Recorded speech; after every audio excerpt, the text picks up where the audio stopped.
She showed up at his door 8 months pregnant, with bruises she had no story for and a bullet in the bottom of her bag. The same bullet that missed her head by 3 inches the night she ran. He hired her to bake bread for $12 a month and gave her one rule: stay away from my daughter. But on the stairs each morning, a warm roll kept disappearing, and a little girl who hadn't spoken a single word in 4 months left behind a red maple leaf, a smooth stone, and a secret that would crack this whole ranch wide open. Welcome to Cowboy Horizon, where the rugged frontier meets the tender beating heart of the human spirit. We tell stories of the Old West where love is forged in hardship, where a mother's courage isn't born from blood, but from choice, and where even the most broken souls can find their way back to each other. If you believe that kindness takes more backbone than cruelty ever will, this is your home.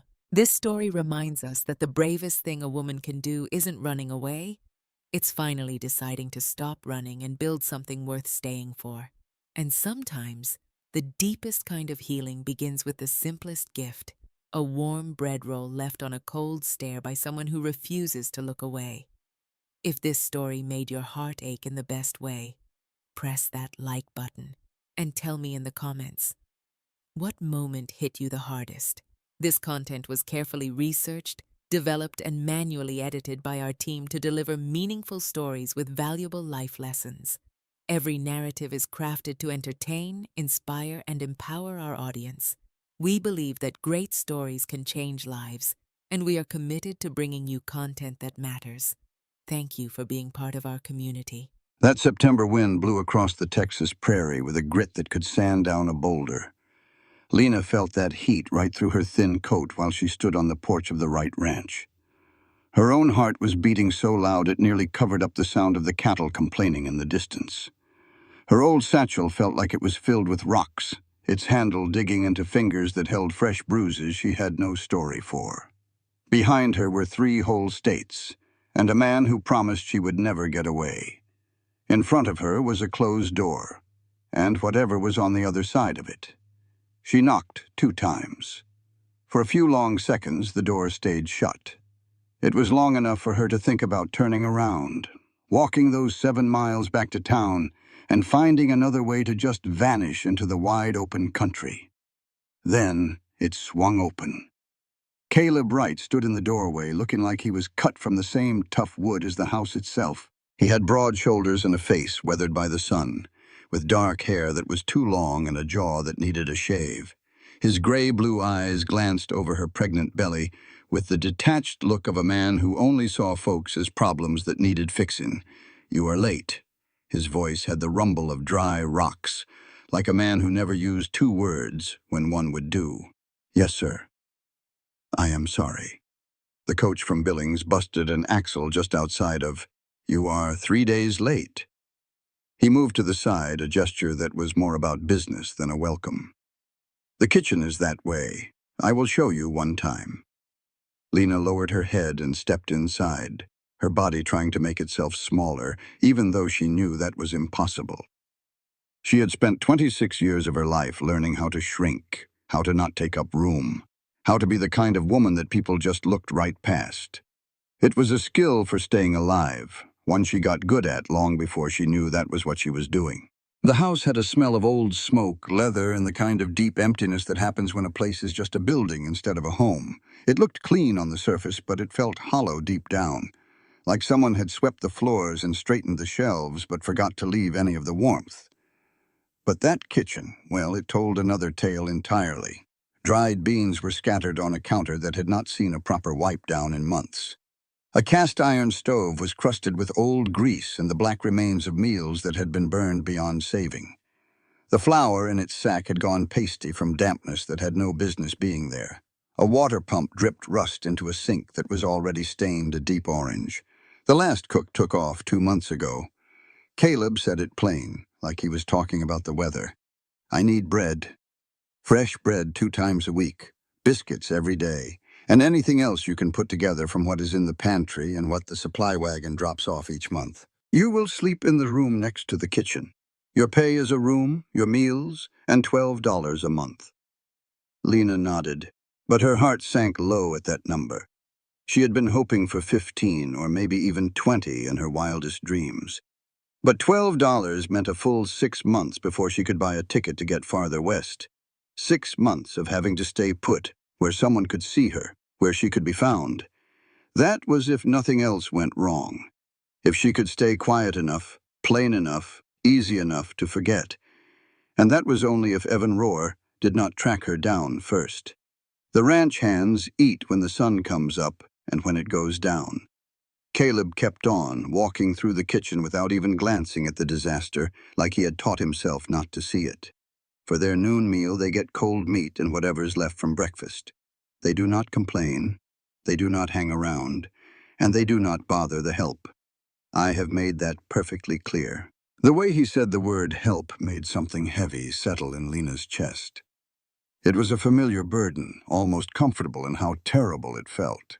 She was not a person in this place. She was a job to be done, a fix for a problem. She could handle that.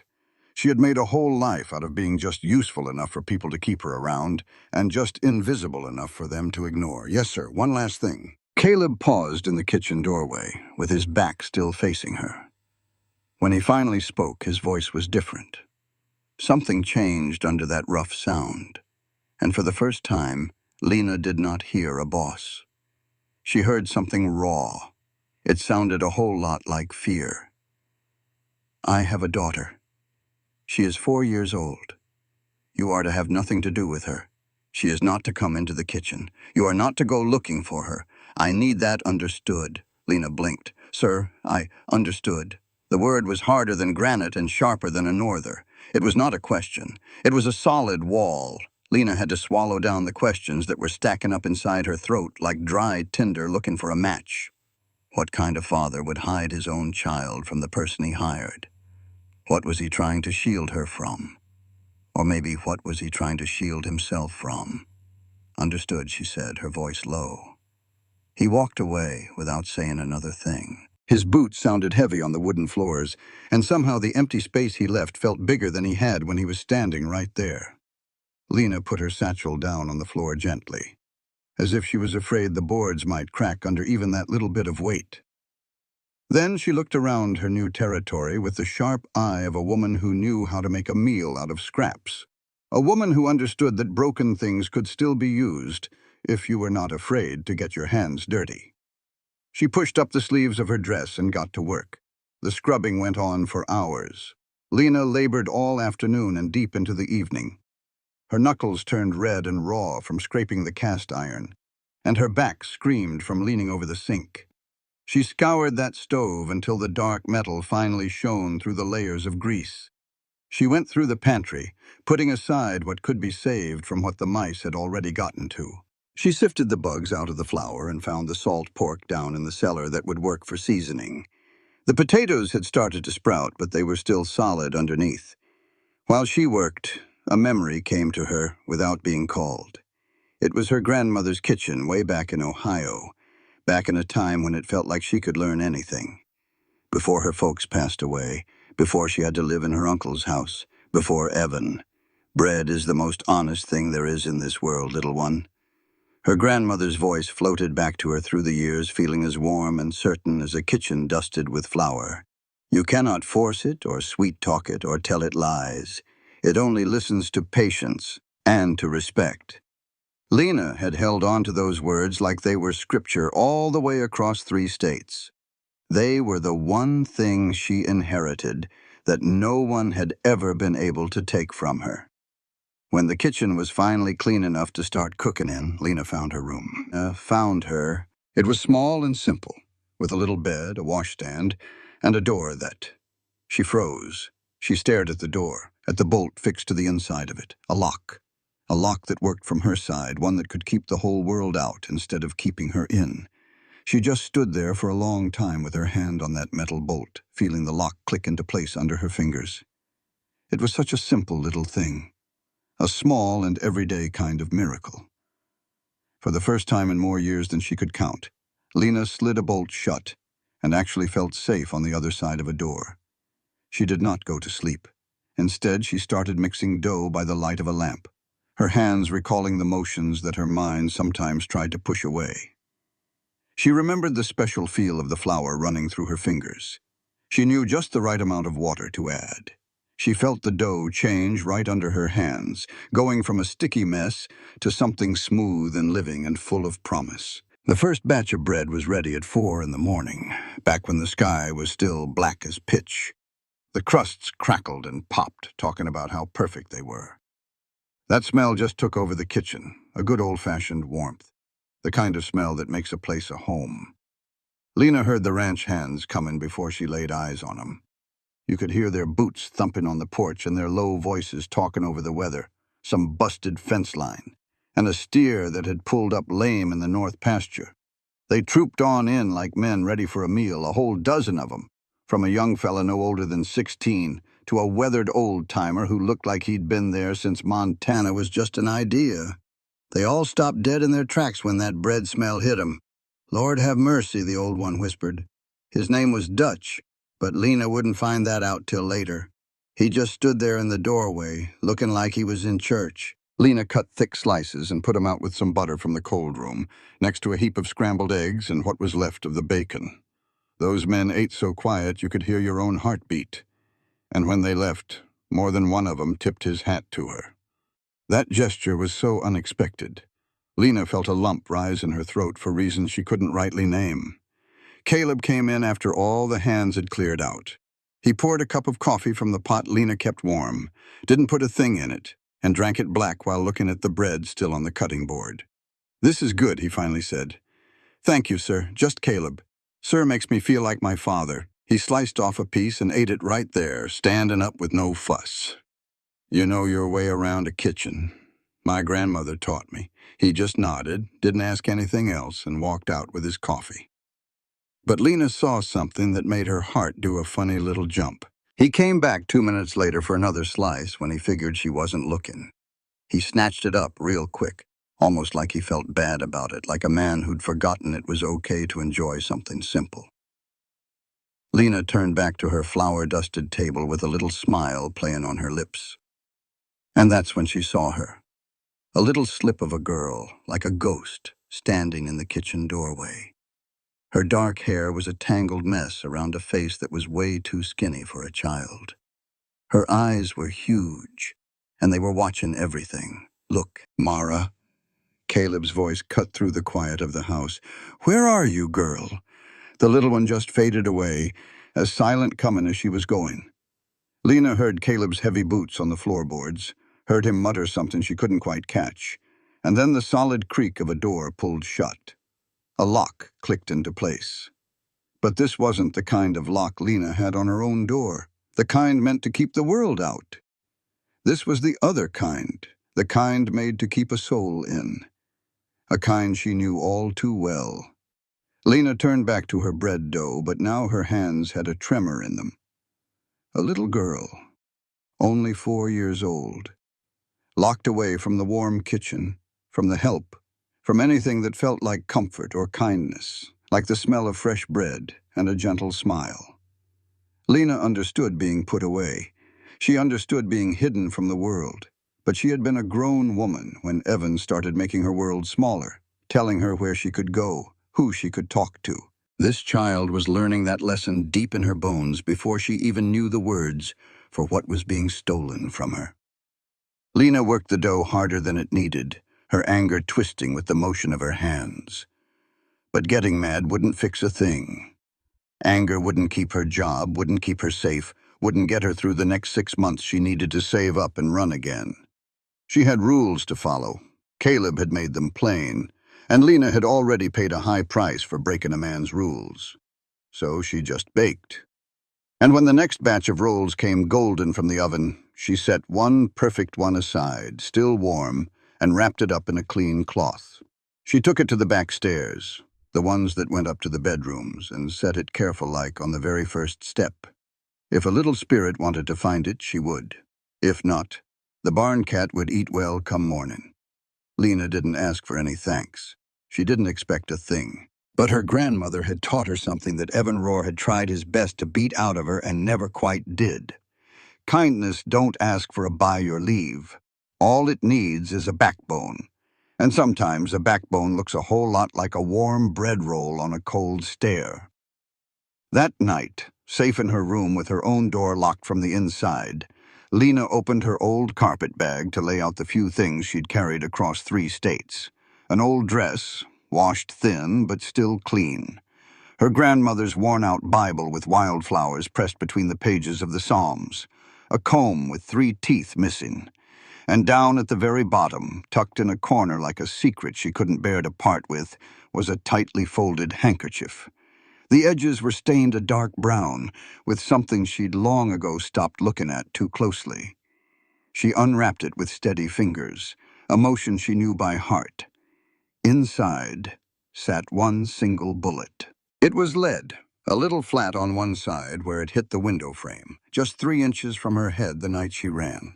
She could still hear the sound it made, the sharp crack of the pistol, the hard thud of the lead hitting wood, then the sting of splinters on her cheek as she dove through that broken window and into the night. She could still hear Evan's voice behind her, cold and sure of himself, even as she disappeared into the darkness. "You will never get far enough." Lena placed the bullet on the windowsill where the moonlight glinted off the dull metal. She looked at it for a long while, turning it over in her mind the way she turned dough in her hands, looking at it from all sides. Some women keep lockets. Some keep pressed flowers or old love letters tied with a ribbon. Lena kept the price of her freedom right where she could see it every single morning, to remember what she'd walked through to get here. It was a reminder that she was still breathing. That 7 miles and a locked door and a bullet on a windowsill were more than she ever dared to pray for just 8 months ago. She turned the lamp down low and laid in the dark, listening to the ranch find its rhythm for the night. The wind pushed against the window panes. In the barn, a horse shifted its weight. Old wood groaned, finding its voice in the quiet. Just as sleep was about to take her, she swore she heard something else. It was the softest sound imaginable, the quiet creak of a single stair, a pause, and then the faintest whisper of cloth being moved and tiny feet scampering away. When she checked the next morning, the roll was gone. The cloth, however, was folded neatly on the step where the bread had been, and sitting right on top, placed with the kind of care that takes a good long while, was one single, perfect red maple leaf. Lena picked it up, cradling it in her hand like it was the most precious thing she had ever been given. And in that moment, it was. Each morning after that, the cloth returned to the bottom step, folded just so, with a new little treasure on top. There was a white pebble, worn smooth as glass from a river, a chicken feather that still shimmered with color in the light, a wildflower pressed flat and placed with a tenderness that spoke of a long search for the perfect one. Lena gathered every gift in her apron pocket, treating them like good luck charms against the heavy loneliness that tried to pull her under in the long, quiet afternoons.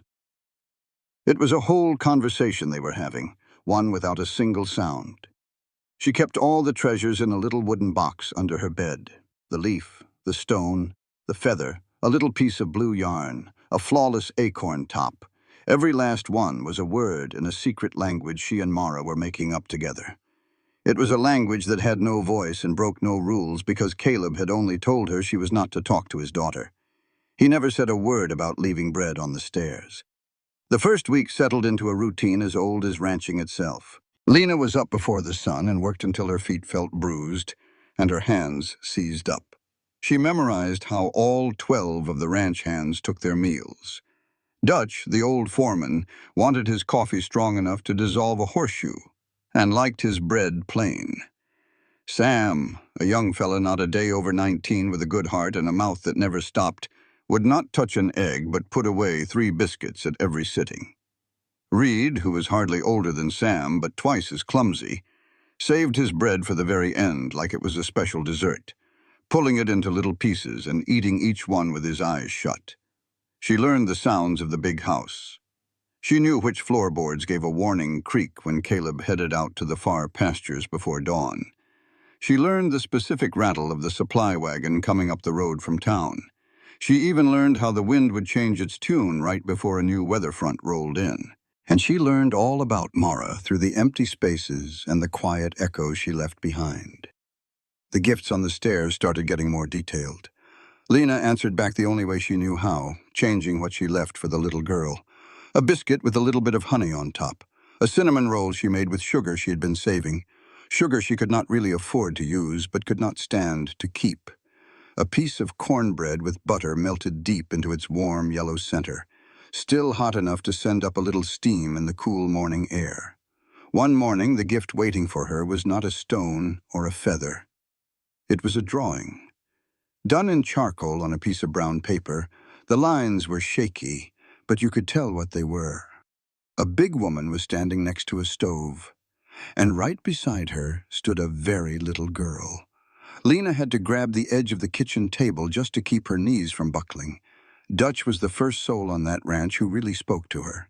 He did not ask about her past or poke around for answers. He just talked about horses and the weather and how stubborn the soil was in Montana. He had a way of speaking where the words he used were just the top layer, like there was a whole other story behind them he was choosing not to tell. "That is a handsome loaf of bread," he said one morning. He was leaning on the kitchen doorway, sipping his coffee. "My late wife used to make bread about half as good as that, and I told her it was the finest in the territory every Sunday for 32 years straight." A small smile found its way onto Lena's face. Was it really only half as good? Dutch gave the question some real serious thought. "Well, maybe 3/4. But do not you go telling her ghost I said so. That woman could hold a grudge clear across the Great Divide, and I reckon she would." Lena understood he was testing her. He wanted to see if she could still laugh. He was checking to see if there was anything left under that careful, empty look she wore like a suit of armor. She was not even sure herself right up until the laugh bubbled up and surprised them both.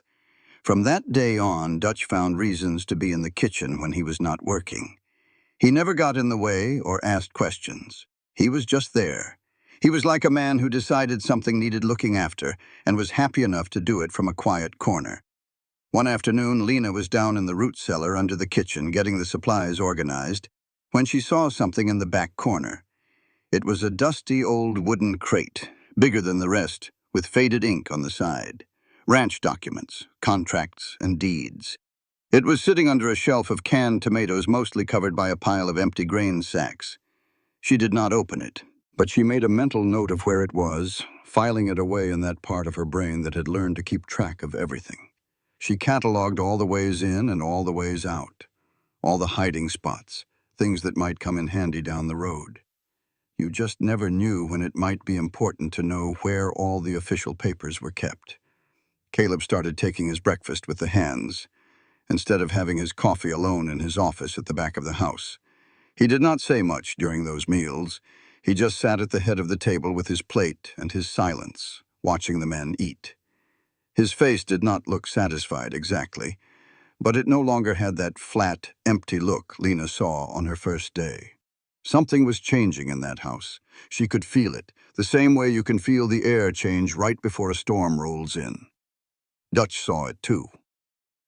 One morning, Lena saw him watching Caleb, who was watching her from across the kitchen. The old man's weathered face showed a mix of things. Maybe it was recognition, or maybe it was worry. It was the look of a man who had seen this kind of story start before and already knew the ending. "That little girl," Dutch said to her later. His voice was quiet, the words meant for her and no one else. They were standing out by the barn. Lena was hanging laundry on the line and Dutch was fixing a bridle. His tone had changed. It was careful now, like he was handling something fragile. "That girl has not said one word since her mama passed away. It has been 4 months now. The doctor from Helena came all the way out here to look at her. He says there is a chance she never will speak again." He stopped for a moment.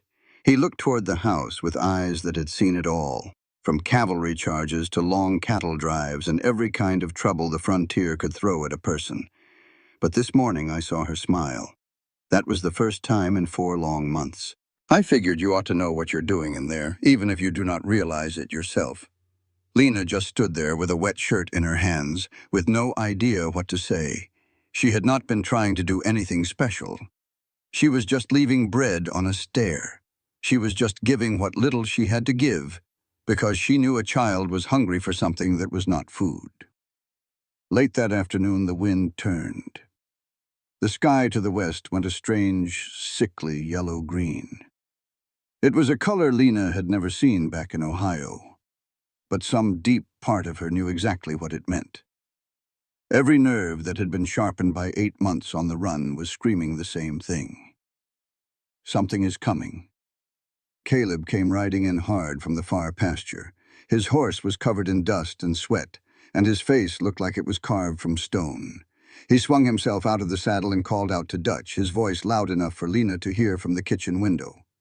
"Storm, a big one. It is coming in fast from the northwest. Get the hands to tie down anything that is not bolted to the ground. Move the yearlings from the south pasture into the barn corral." He stopped then, and when he spoke again, his voice was different. It was lower. It had an edge to it that did not belong in a talk about the weather. "If I am not back by dark, you do not let a soul go outside, especially not Mara." The way he said his daughter's name, his voice hitched just a little. It was barely a thing, but if you were listening close, you could hear the crack right down the middle of it. Dutch just gave a slow nod, his old eyes full of a steady knowing. And Lena, standing right there at the kitchen window with flour dust in her hands, felt a cold lump settle deep in her gut. She knew then and there this thing coming for them was not just a storm. Caleb understood a kind of trouble that had nothing at all to do with wind and rain. It was the kind that had already busted him up inside. And whatever that trouble was, it was holed up in the quiet between him and his silent little girl. Up in Montana, a storm does not bother with a polite knock. It just kicks the door clean off the hinges, rips up anything not tied down, and leaves the whole world looking like a stranger to itself. Lena was about to learn that lesson before the night was done, but it was not the wind that would be doing the teaching. The afternoon went black 2 hours earlier than it should have. It was not a slow fade like a normal evening, but a sudden choking dark, like someone threw a heavy blanket over the sun and cinched it tight. Lena fired up every lamp in the kitchen and went to check the shutters a second time. The wind began as a low groan which grew into a howl, which then turned into something that sounded almost like a person screaming in pure rage. The rain let loose all at once. It was not drops, but solid sheets, like the sky itself had cracked wide open and dumped everything it had. In just a few minutes, the yard turned into a river of mud. The windows went blind with water, and the whole world shrank down to just what you could touch with your own 2 hands. The hands came in from the fields early, soaked to the bone with faces like stone. Lena gave them hot soup and bread and watched them eat without any of their usual back and forth. Even young Sam was quiet, his face all tight with that look a man gets when he learns this land can take you out without warning, and without a single regret. Dutch sat himself by the door, his shotgun laid across his lap. Not because he figured there was anything to shoot, but because Dutch was the sort of fellow who felt better with a weapon nearby when the world started acting wrong. Caleb still had not come back. Lena washed the supper plates and fought not to think on what that might mean. About a man out in this mess, trying to tie down buildings while the sky was falling on his head. About the break in his voice when he said his daughter's name. About what tied these storms to that stone-cold look in his eyes that made him seem like a man standing at the lip of a canyon he could not ever climb out of. And that is when she heard it. A tiny sound, thin as a spider's web, almost swallowed whole by the roaring wind and pounding rain and the groaning of the house itself. But Lena had spent 2 long years learning to listen for sounds that spelled trouble. Quiet sounds. The creak of a floorboard that told her Evan was coming. The certain way a man breathes when he is full of anger. She had learned to pick up on things most folks would miss because not hearing them meant paying with bruises and busted bones. This sound was different, though. It was not dangerous. It was desperate. The high, thin wail of a child so scared her little body could not hold it in anymore. Crying. It was coming from somewhere outside the house. Lena went stock still, her hands frozen in the soapy water. Every sensible thought in her head lined up and told her the same exact thing. Do not you dare go out there. Caleb had made it plain. Mara was not her business, not her problem to solve. She was just the hired help, that is all. She had rules to follow and lines she was not supposed to cross. Going out into this storm was just plain foolish. Going out to find a child she was strictly forbidden to even talk to could cost her the only safe place she had found in 8 months of running. $12 a month. 6 more months until she had enough to get further west. A door with a lock that kept the rest of the world out. A bed that was all hers.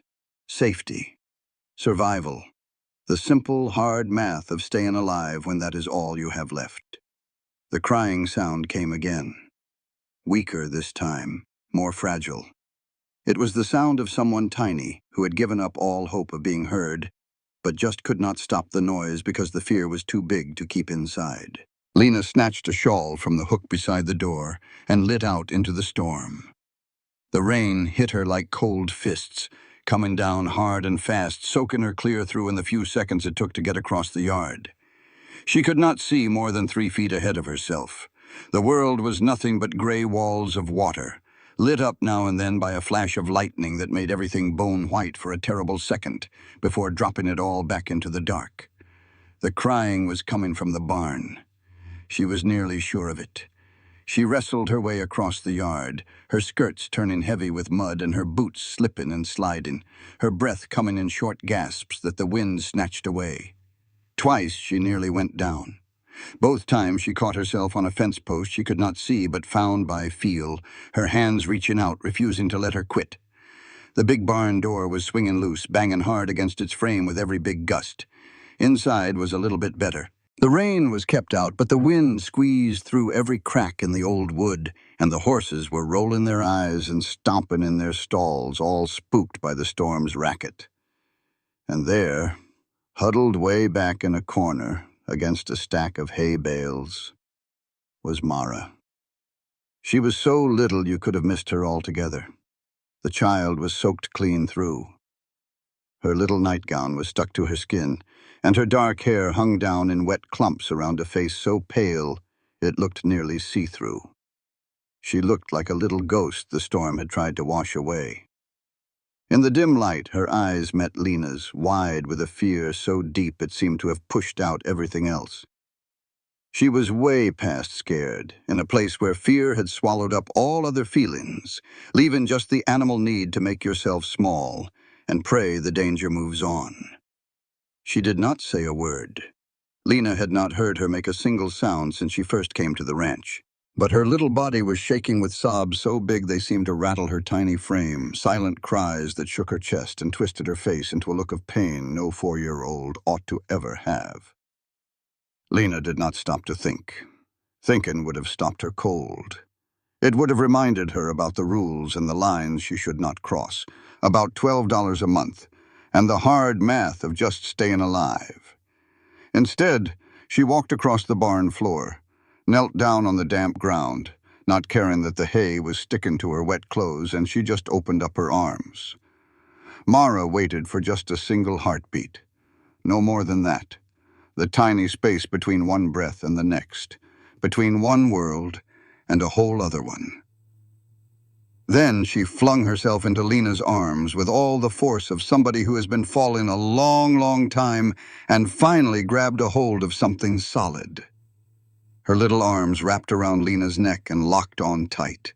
She buried her face in Lena's shoulder, pushing so hard against the wet dress that Lena could feel the child's teeth right through the fabric. And then she cried. Not that thin, weak sound from before, but deep, ragged sobs from a soul that had been holding everything in for months, maybe a whole lifetime, and had finally found a place that felt safe enough to let it all go. "Shh, now, darling," Lena murmured, her hand gently smoothing the little girl's tangled hair. "Shh. It is just the weather making a fuss, just a bunch of noise. It cannot get to you in here, I promise." It was a lie, of course. A storm could hurt you. A storm could kill you. But sometimes a lie is the kindest gift you can give, and right then, Mara needed kindness a whole lot more than she needed the truth. Lena started humming a real old tune her grandma used to sing.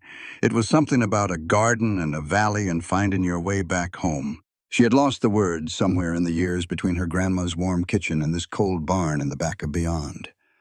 But the melody came to her all on its own, soft and low, pushing back against the thunder and the pounding rain and the wind that screamed outside like a wounded animal. Slowly, Mara's sobs started to quiet down. Her grip on Lena's neck eased from desperate to just tight. Her shaking slowed. The little body in Lena's arms got heavier as the tightness left her, and tiredness took the place of fear. That special kind of heavy a child gets when they have cried themselves right to the edge of sleep. Lena kept on humming. She kept on rocking easy, with her back against the hay and the little girl in her lap and the whole world coming apart around them. And right there in the middle of all that noise, in the very eye of all that fury, something quiet as a whisper was happening. Something that had nothing to do with the weather and everything to do with two broken hearts that had started beating in time. She never heard Caleb come up on him over the storm. She did not even know he was there till his shadow fell over both of them, and a flash of lightning turned him into a dark shape that looked like it was cut right out of the night itself. He just stood there in the barn doorway, soaked to the bone with water dripping off the brim of his hat, his face a mask in that jumpy light. "Ferichu, I told you," he said, his voice so quiet the rain nearly drowned it out. "Do not get tangled up with her." Lena pulled Mara in closer. She felt the little girl's hands clench up again at the sound of her father's voice, like she was braced to be snatched away. Lena held on tight. "I know what I told you. You surely did." "Then why?" His voice hitched. Something finally broke through that hard stone shell of his. Something raw and hurting underneath it all. "Why in God's name could you not just follow the rules?" Lena finally looked up and met his gaze. Here was this broken man, standing in a busted-up doorway, in the middle of a storm that was trying to break everything it could find. She saw the anger plain as day. But under it was pure terror. And under that was something so lost it made her own heart ache because she knew it so well. She had stared at that same lost look in her own mirror every morning for 2 long years. It was the face of somebody who tried to do the right thing and failed so completely they could no longer trust their own gut. "Because she needed somebody," Lena said softly. "And I was here." For a long, heavy moment, nothing happened. The storm howled. The horses shifted in their stalls. Mara's breathing was just little hiccups against Lena's neck. And Caleb just stood there, rainwater pouring off his clothes, his hands clenched into tight fists at his sides, wrestling with something nobody could see. Then, something inside him just gave out. Not his body, but that wall he had built up around himself, that fortress made of guilt and grief that had been the only thing holding him together since the night his wife died. His shoulders slumped, his head dropped, his fists uncurled. "Her mama died in a storm just like this one," he said. And his voice was not hard anymore. It was barely even there. Just a whisper the wind tried to steal before it got to Lena. She went into her labor too soon. "I rode like hell for the doctor, but the bridge was washed out. The creek was a raging river. I could not get to the other side. I could hear her, all the way across the water. Through all that rain, I could hear her screaming my name, and I could not get to her." He stopped for a second, swallowed hard. It was the sound of a man trying to force words past a lump in his throat. "She died all alone, while I was stranded on the wrong side of a flooded creek. She died alone in that house, and Mara was there. Just 3 years old, in the room right next door, listening to her own mother die right through the wall." The words landed in Lena's chest like heavy stones dropped in a deep well. She looked down at the child in her arms, this tiny little thing who had survived a loss no one should have to bear. And she finally understood why Caleb had built his walls so high and his rules so strict. He had watched his whole world fall apart from the wrong side of a flood, helpless, hearing every last second of it. And when it was all over, He decided the only way to stop it from happening again was to stop everything from happening at all. No connections, no kindness, no chance of losing because there was no chance of loving. I figured if I just kept her away from it all, Caleb went on, away from people, away from anything that might make her remember. I thought I was protecting her. But she stopped talking 3 months ago, and I do not. He trailed off. His jaw worked for a moment. I do not know how to fix it. Lena met his eyes across the little space between them, across the great big distance between a man drowning in his own guilt and a woman drowning in her own fear, and she told him the only true thing she knew. You cannot fix grief. All you can do is hold its hand until it decides to let you go. The silence that came after was a different kind of quiet. This silence felt like something was growing in it, something tiny and green and too new to have a name yet. Can you, Caleb swallowed hard again, can you stay with her tonight? Just for tonight. I just cannot. Not with this storm. I will stay with her as long as she needs me to. A wave of relief washed over his face, but there was something else under it too. Maybe it was gratitude, or maybe it was fear, or maybe it was just the first crack in a dam that had been holding back way too much for way too long. He gave one sharp nod, then turned right around and walked back out into the heart of the storm. Lena held Mara as the rain hammered on the barn roof and the wind howled, and the whole world outside did its best to tear itself to pieces. She hummed a song her grandma used to sing, and felt the little girl's breathing slowly even out, felt her small body finally go limp with sleep, felt the tiny fist clutching her shirt loosen up one finger at a time, until she was holding on out of trust instead of fear. When Caleb came back an hour later, he was carrying blankets and a lantern. He moved with a quiet care, like a man trying his best not to break something precious. He set the lantern down on a tipped-over bucket and gently draped a blanket over both Lena and Mara. His hands were so gentle it seemed to take him by surprise, too. His hand hovered right over his daughter's head. It just hung there in the air, a few inches from her dark hair, shaking just a little bit. Then he pulled it back without ever touching her.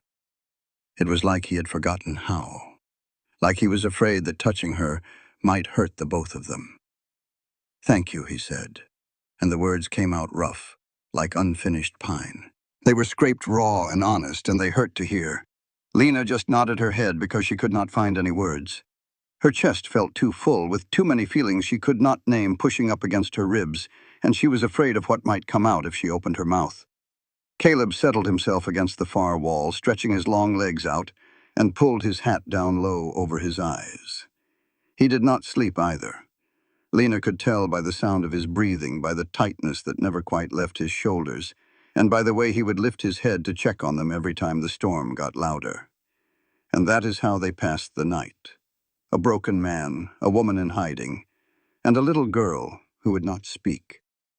All of them just weathering the storm together in a barn that smelled of hay and horses, and the kind of loneliness you feel when you are just starting to learn that it is possible to reach for somebody else in the dark. By morning, the rain had stopped. The world outside looked like it had been washed clean.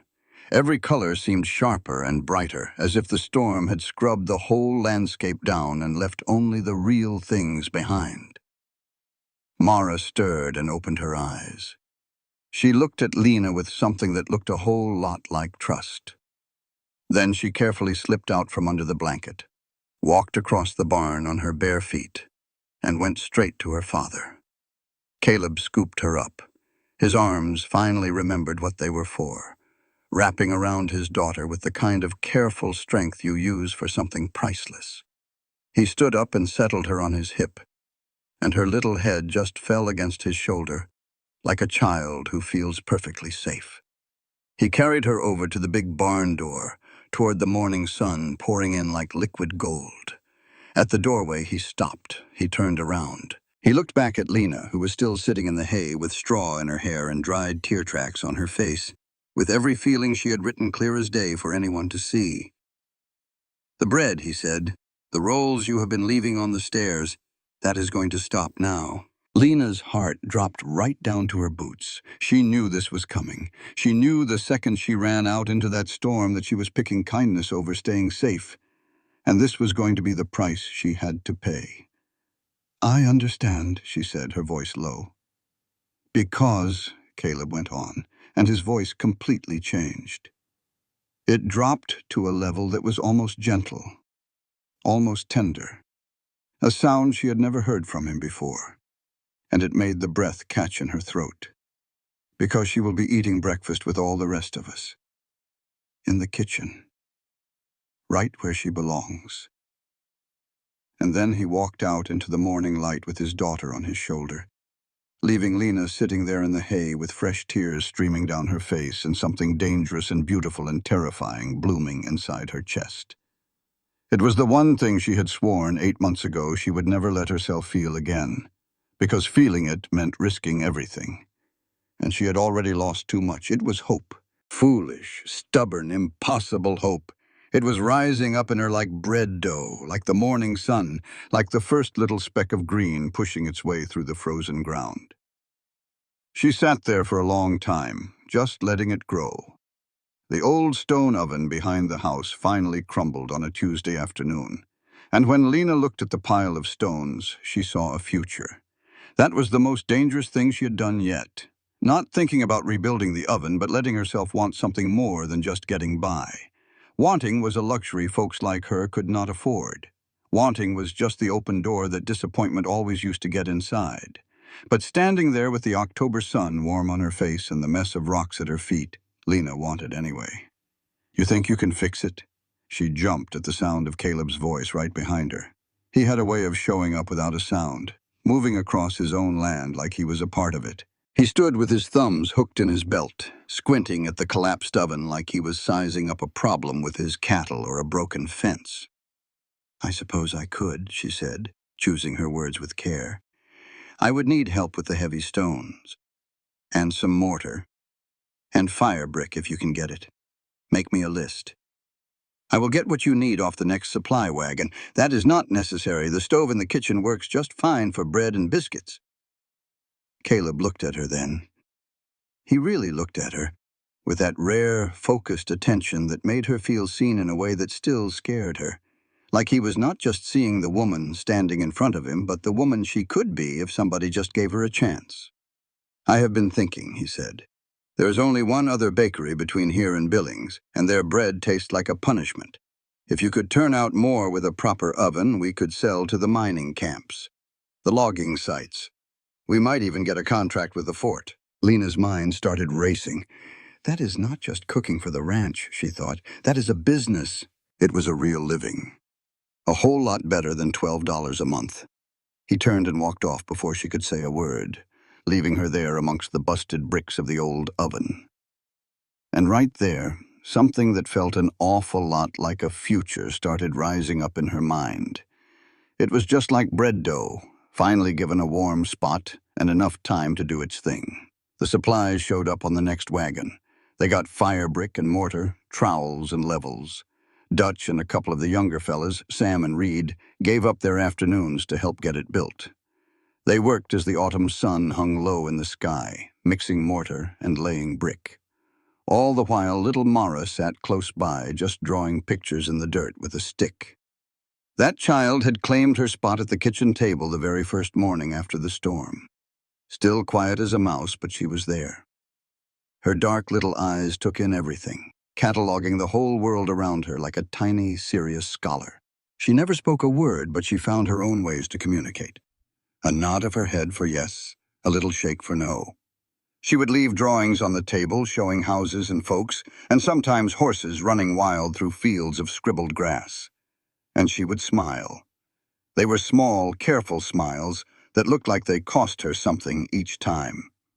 It was like she was spending a coin she did not have many of, and she wanted to make sure every single one was worth it. The ranch hands got used to her being around with a gentleness that truly surprised Lena.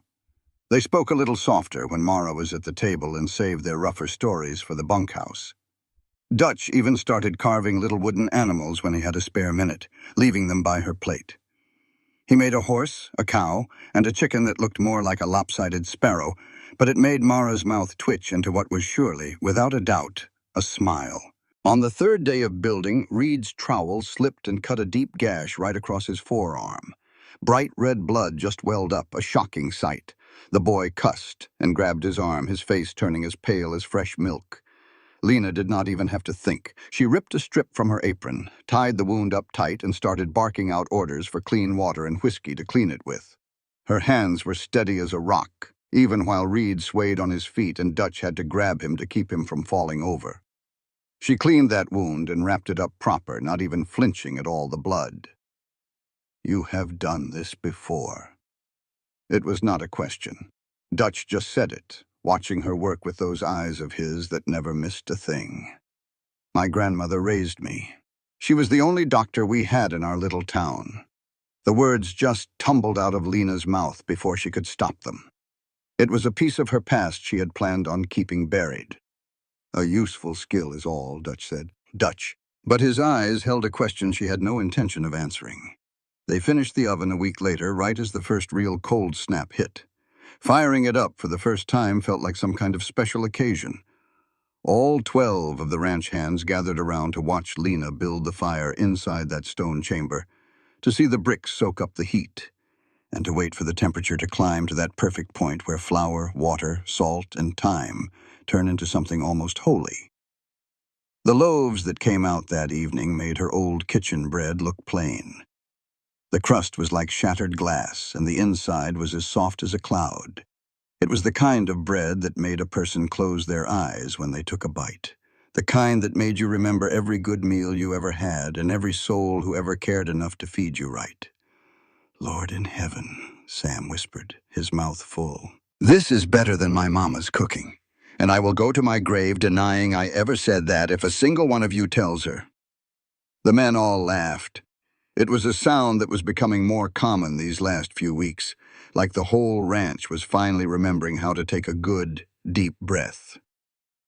Caleb ate his slice slowly, thinking about each bite with the same careful attention he gave to everything important. Then he looked right at Lena, with a look on his face she could not quite figure out. "We are going to need to get you a wagon," he said, "and a route. Dutch knows every settlement and mining camp within 50 miles. He can help you make a plan." That night, Lena sat at the kitchen table and let herself truly picture it. A real business of her own. Money that she was in charge of. It was a reason to stay that was not about running from something, but about running towards something. The numbers she scratched out on a piece of paper with a borrowed pencil were small and not very neat, but they added up to something huge. It was not just about the money. It was about freedom. The kind of freedom you have to build with your own two hands, because nobody in this world is ever just going to give it to you.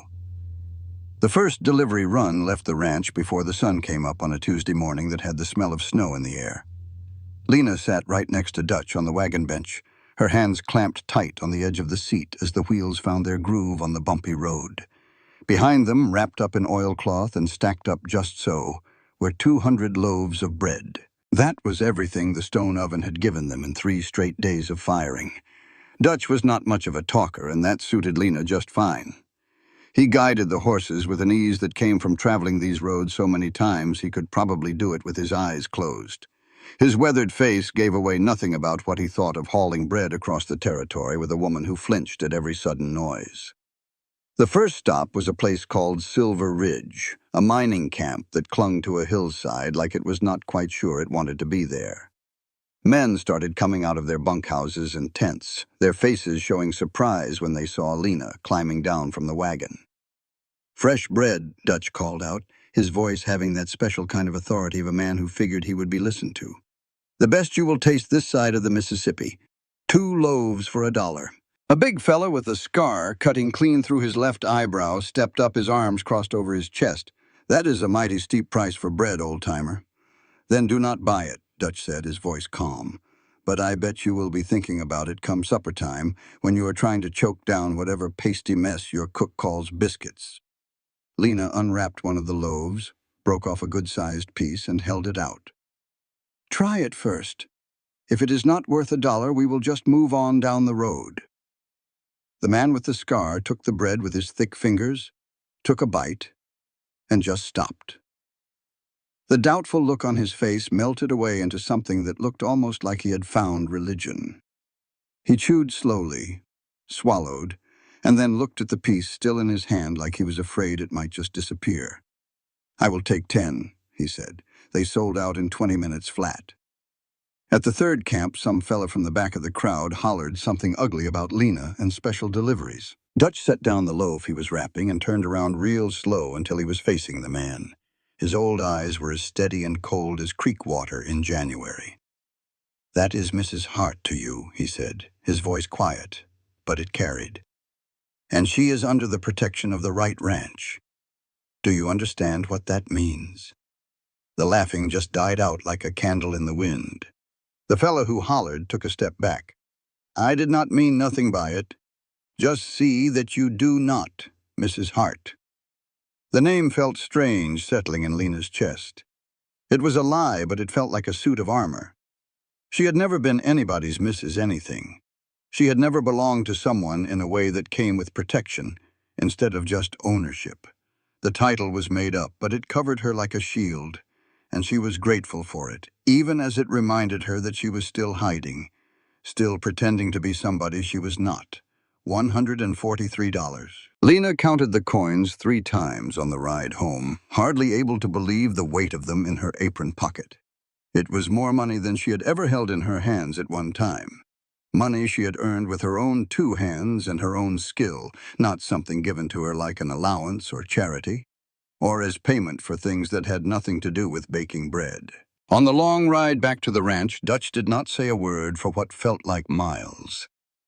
The horses kept a steady pace, the wagon groaned under the weight, and all around them the Montana country unfolded, big and beautiful, and not caring one bit about the troubles of men. Finally, Dutch broke the silence. "Caleb built that whole spread from nothing, you know. Him and Martha, they started with nothing more than a patch of scrub brush and a whole lot of grit. His people back east cut him off completely when he married her. Told him she was not from the right kind of stock for a Wright. He came out to this country with Martha, a pocket full of determination and nothing else, and he proved every last one of them wrong." Dutch paused, fiddling with the leather reins. "I knew him long before Mara came along. Knew him before Martha, even. I saw him raise this place up, one board and one fence post at a time. I saw him fall for a woman his family said was beneath him, and I saw him marry her anyway. Because Caleb Wright has never done what he was told when what he was told was wrong." Lena could tell Dutch was getting to a point, and I saw him live through losing her. For a good while, I was not sure he would. The man was like a phantom in his own home, just going through the motions of being alive without any of the heart. Then you and that little girl showed up, and things started to mend. And I started to think maybe there is still some hope in this world for stubborn men and a second chance. "Lena," Dutch said, and she had no idea what to say back. "But there is something you ought to know." Dutch's voice shifted then. It got lower, more cautious, like a fella testing the ice before he puts his full weight on it. "That bridge, the one that washed out on the night Martha died. I have ridden over that bridge more times than I can count over the years. It was built with white oak pilings, sunk right down into the bedrock. Good, solid work. That bridge made it through floods and ice dams and every kind of mean weather this territory could dream up." He let the quiet hang in the air for a long moment. The wagon wheels turned. You could hear the horses breathing. "There is no earthly reason for that bridge to collapse in a storm like that one. No reason at all." He did not say anything else. He did not name names or spin any theories.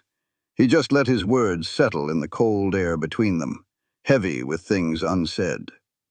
Lena felt a deep shift inside her. A question was taking root in the darkness. A scary, formless thing she did not have the words for yet. But the question was there now, and a question, once it is planted, has a habit of growing until it demands an answer. That evening, Caleb was waiting in the yard when they pulled in. The sinking sun painted the whole ranch in amber light, and made the shadows grow long and thin. Mara was perched high on his shoulders, her little hands tangled in his hair to keep her balance. Her face was lit up with an excitement Lena had never seen on her before. The little girl's eyes locked on Lena the second the wagon came into view, and her mouth spread into something that could only be called a smile. Caleb felt it. For just a second, a look of raw, unguarded feeling crossed his face before he tucked it back behind that hard expression he always wore. But Lena saw it, that little crack in the wall he kept around himself. And she knew what she had seen was not annoyance or trouble. It was pure longing. "How did it go?" he asked, his voice steady as if he were just asking about bread and money and supply routes. But his eyes were asking a whole other set of questions, and Lena decided it was best to pretend she did not notice. "We sold out," she said. "Every single loaf." "Good." The corner of his mouth twitched, almost a smile. "Be ready to do it all over again come Friday. Word of mouth will travel fast." He started for the house with Mara still on his shoulders. The little girl's hand waved at Lena over her father's head, a goodbye that felt more like a promise. "I will be here when you come back. I will always be here." Lena waved back, standing there as the light faded, feeling that dangerous thing in her chest swell up a little bigger. It was getting harder to ignore. It was starting to feel like something she could not live without. Caleb Wright had taken up a dangerous pastime. He watched Lena when he thought she was not looking. He did not even know he was doing it until Dutch cleared his throat from the barn doorway one morning. In that dry tone of his that could be a joke or a warning, Dutch said, "You are staring at that woman like a man dying of thirst stares at water. She has not caught on yet, but I have." Caleb turned his head and kept his mouth shut, because anything he could say would just make it truer. Dutch was right. He was watching. He had been for weeks, inventing reasons to be in the kitchen when she was baking, asking her thoughts on things that had nothing to do with bread, where to set a new fence line, the price of cattle, if he reckoned the weather would hold before the first real freeze. She answered every question with the thoughtful care of a person who had been taught that her opinion was worthless. She still seemed surprised every time someone wanted to hear it. That surprise hit him in the gut every single time he saw it. The way her eyes would get just a little wider, the small pause before she answered, as if she were checking to see if the ground was solid before she took a step.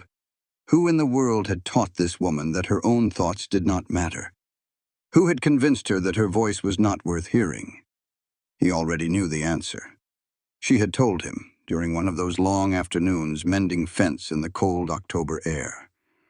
The truth had not come out in a flood, but in little pieces, coaxed out by the steady rhythm of hard work, like splinters being worked out of a wound that never healed right. They had been digging post holes and stretching wire, working side by side in the biting wind, their breath turning to fog between them. He had seen the way she flinched when a piece of barbed wire snapped loose from a post with a loud metallic crack.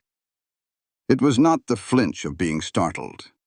It was something else. It was the practiced duck of someone whose body had learned to expect pain from sudden noises and quick movements, the kind of flinch you only get from it happening over and over again.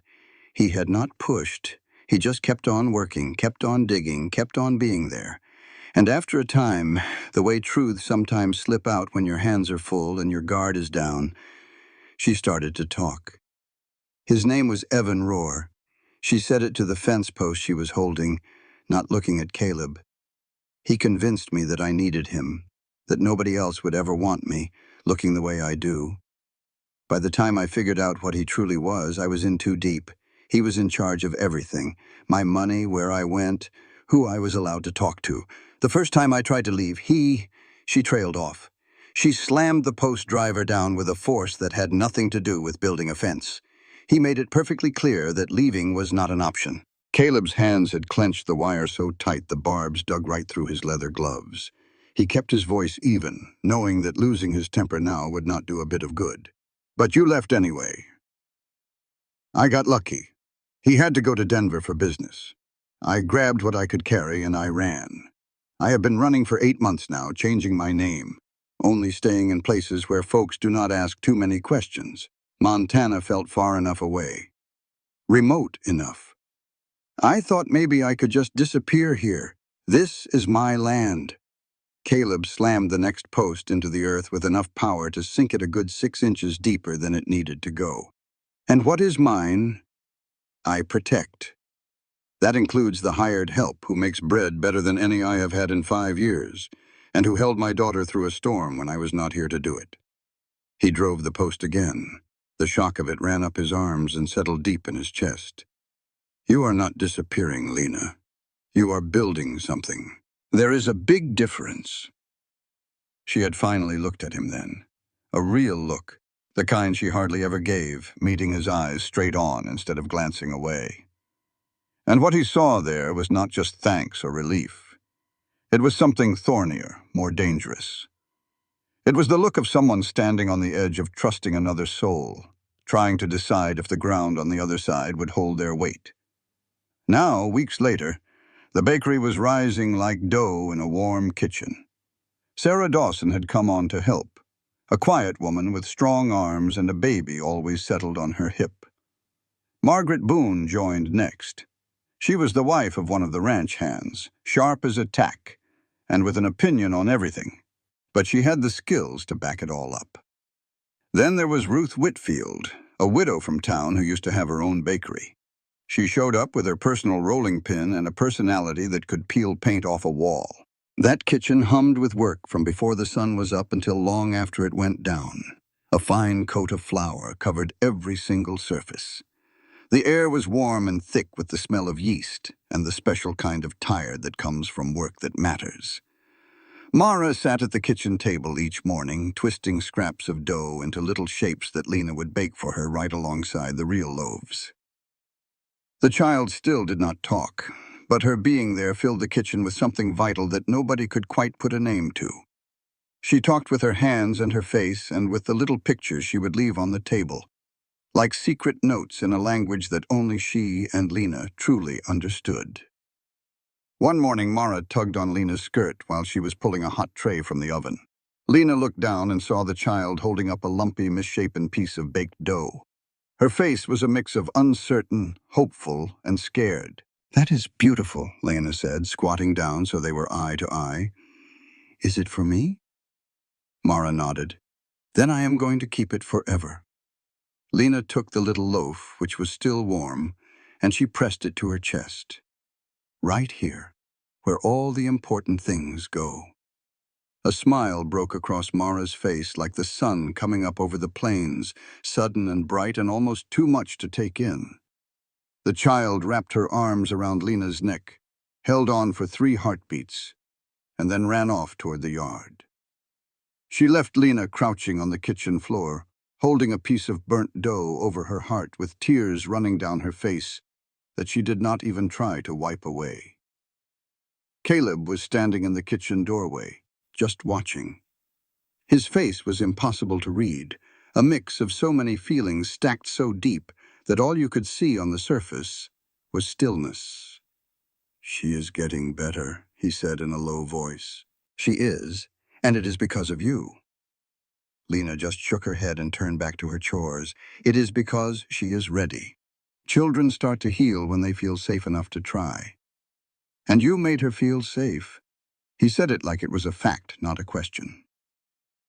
That evening, as the sun bled out of the sky and the house settled down for the night, Caleb's hand came to rest on Lena's shoulder. It was the first time he had touched her with a purpose. His palm was warm right through the fabric of her dress.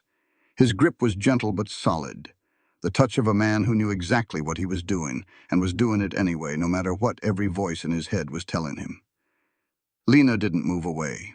She didn't flinch. She didn't pull back. She just stood there and felt his hand on her shoulder and realized the thing that scared her wasn't his touch at all.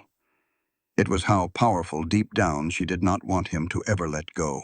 He pulled his hand back after a moment, gave her a short nod like they'd just settled something important without a single word, and then walked out to go check on the barn. His boots sounded heavy on the porch, but there was a lightness in his step she'd never heard before. Lena watched him go. This man who gave out a compliment like it was pulling teeth, who had his grief cinched down so tight it had changed the way he stood, who was learning slow and hard how to reach for something more than just getting by. She understood him. Lord help her, she understood him down to her bones. Because she was doing the very same thing. That night, Lena went back to her little room off the kitchen and stopped dead in the doorway. The blood in her veins went to ice. There on her windowsill, right next to the bullet she kept to remind her of the night she ran for her life, sat something new. Something that hadn't been there this morning. A ring. It was small and gold with a tiny chip of garnet in a simple band. She knew it in an instant. The engagement ring Evan Rohr had shoved onto her finger 2 years ago. The very same ring she had left on the kitchen table the night she escaped because it was his, and she never wanted anything of his on her skin again. Somebody had been in her room, inside this house, while she was out mending fences with Caleb, while every door was unlocked because this was a ranch out in the middle of nowhere and folks don't lock doors in the daytime because there ain't nobody to lock 'em against. She picked up the ring with fingers that felt like they belonged to a stranger. She turned it over in the lamplight. Inside the band was the old engraving she remembered, "Forever yours." But underneath it, gouged deep and rough into the gold with a sharp point, was a brand new message. "I will find you." Lena set the ring down on the windowsill right beside the bullet. 2 pieces of metal. 2 different kinds of chains. One she had chosen to carry with her, the other had come hunting for her. She threw the bolt on her door. With her back pressed hard against the wall, her mind went straight to the kitchen knife, sitting in a drawer just 6 short steps from where she was. Not to hurt herself, but to be ready, because the person who got near enough to leave a ring on her windowsill was near enough to turn her doorknob, and she knew deep down the next time they might just do that. Evan Rohr was not a man who just showed up. He always sent his shadow first. Fear was his calling card, and last night he had made sure she got the message loud and clear. Lena could not bring herself to tell Caleb about that ring. It was not a choice made with her head. It was pure gut instinct, the kind you get when you have learned the hard way that asking for help is the surest way to get shown the door. Telling him meant saying Evan was near, and if Evan was near, she was a danger to this whole place, to Mara, to every good thing she had started to build. Caleb was a good man, the kind who would do anything to protect his daughter. He might just figure the best way to do that was to get rid of the problem. To send Lena packing. She could not take that chance. Not right now. Not when Mara was finally sitting at the breakfast table again, smiling at the ranch hands. Not when her drawings had started to include a big woman with reddish-brown hair standing right there by the stove. Not when the bakery was making more money every week and the delivery route was getting bigger, and tomorrow was starting to look like something more than just another place to run to. So she went to Dutch instead.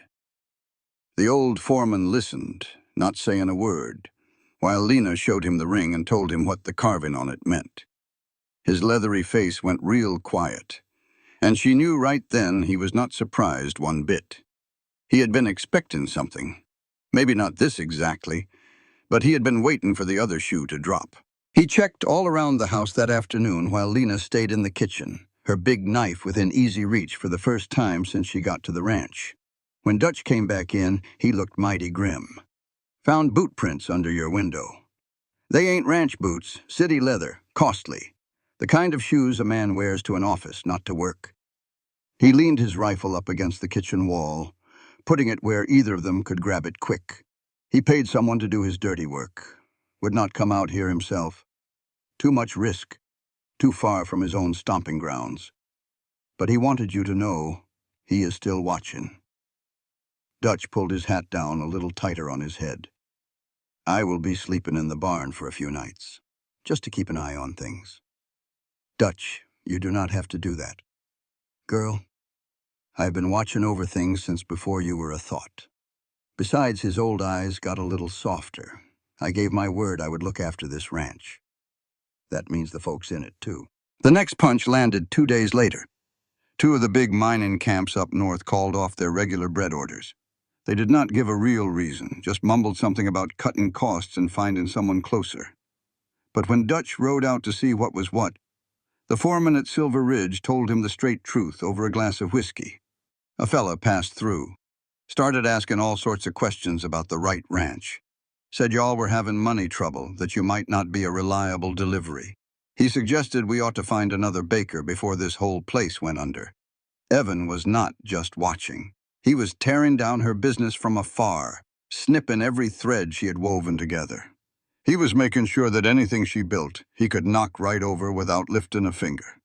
That was his way, just like it was back in Ohio. He never threw a punch when a rumor would cut just as deep. Why get your hands dirty when a whisper could do the job for you? Lena was still trying to wrap her head around that news when Grant Hale arrived. He came into the yard on a horse that was way too fancy for this part of the country, wearing clothes that cost more than a month's wages and were not worth a damn for real work. He was handsome, all right, but in a way that made Lena's skin crawl. The man was all swagger and slick smiles, the kind of fellow who has never heard the word no and would not know what it meant if it smacked him in the face. He got off that horse with a smooth motion that said he was born with both money and horses, and never had to earn either one. He shook Caleb's hand on the porch like they were the best of friends, but the tightness in Caleb's back told a different story. Their voices cut through the chilly air. Lena caught pieces of it from the kitchen window, her hands shaking as she worked the dough.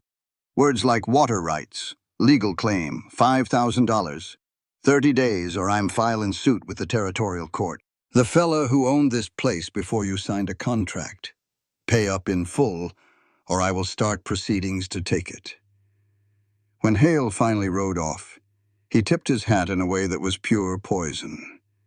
Caleb walked back inside, his face as pale as a ghost. Grant Hale, he owns the property up the creek from us, he said. His voice was flat, like a man holding himself together by a thread. He is saying I owe him money for using the water. Claims there is a contract the old owner signed that lets him charge for it. $5,000 in 30 days. $5,000. The number felt like a fist to Lena's gut. A number so big it hardly seemed real. Can he even do that? If that contract is real and legal, maybe.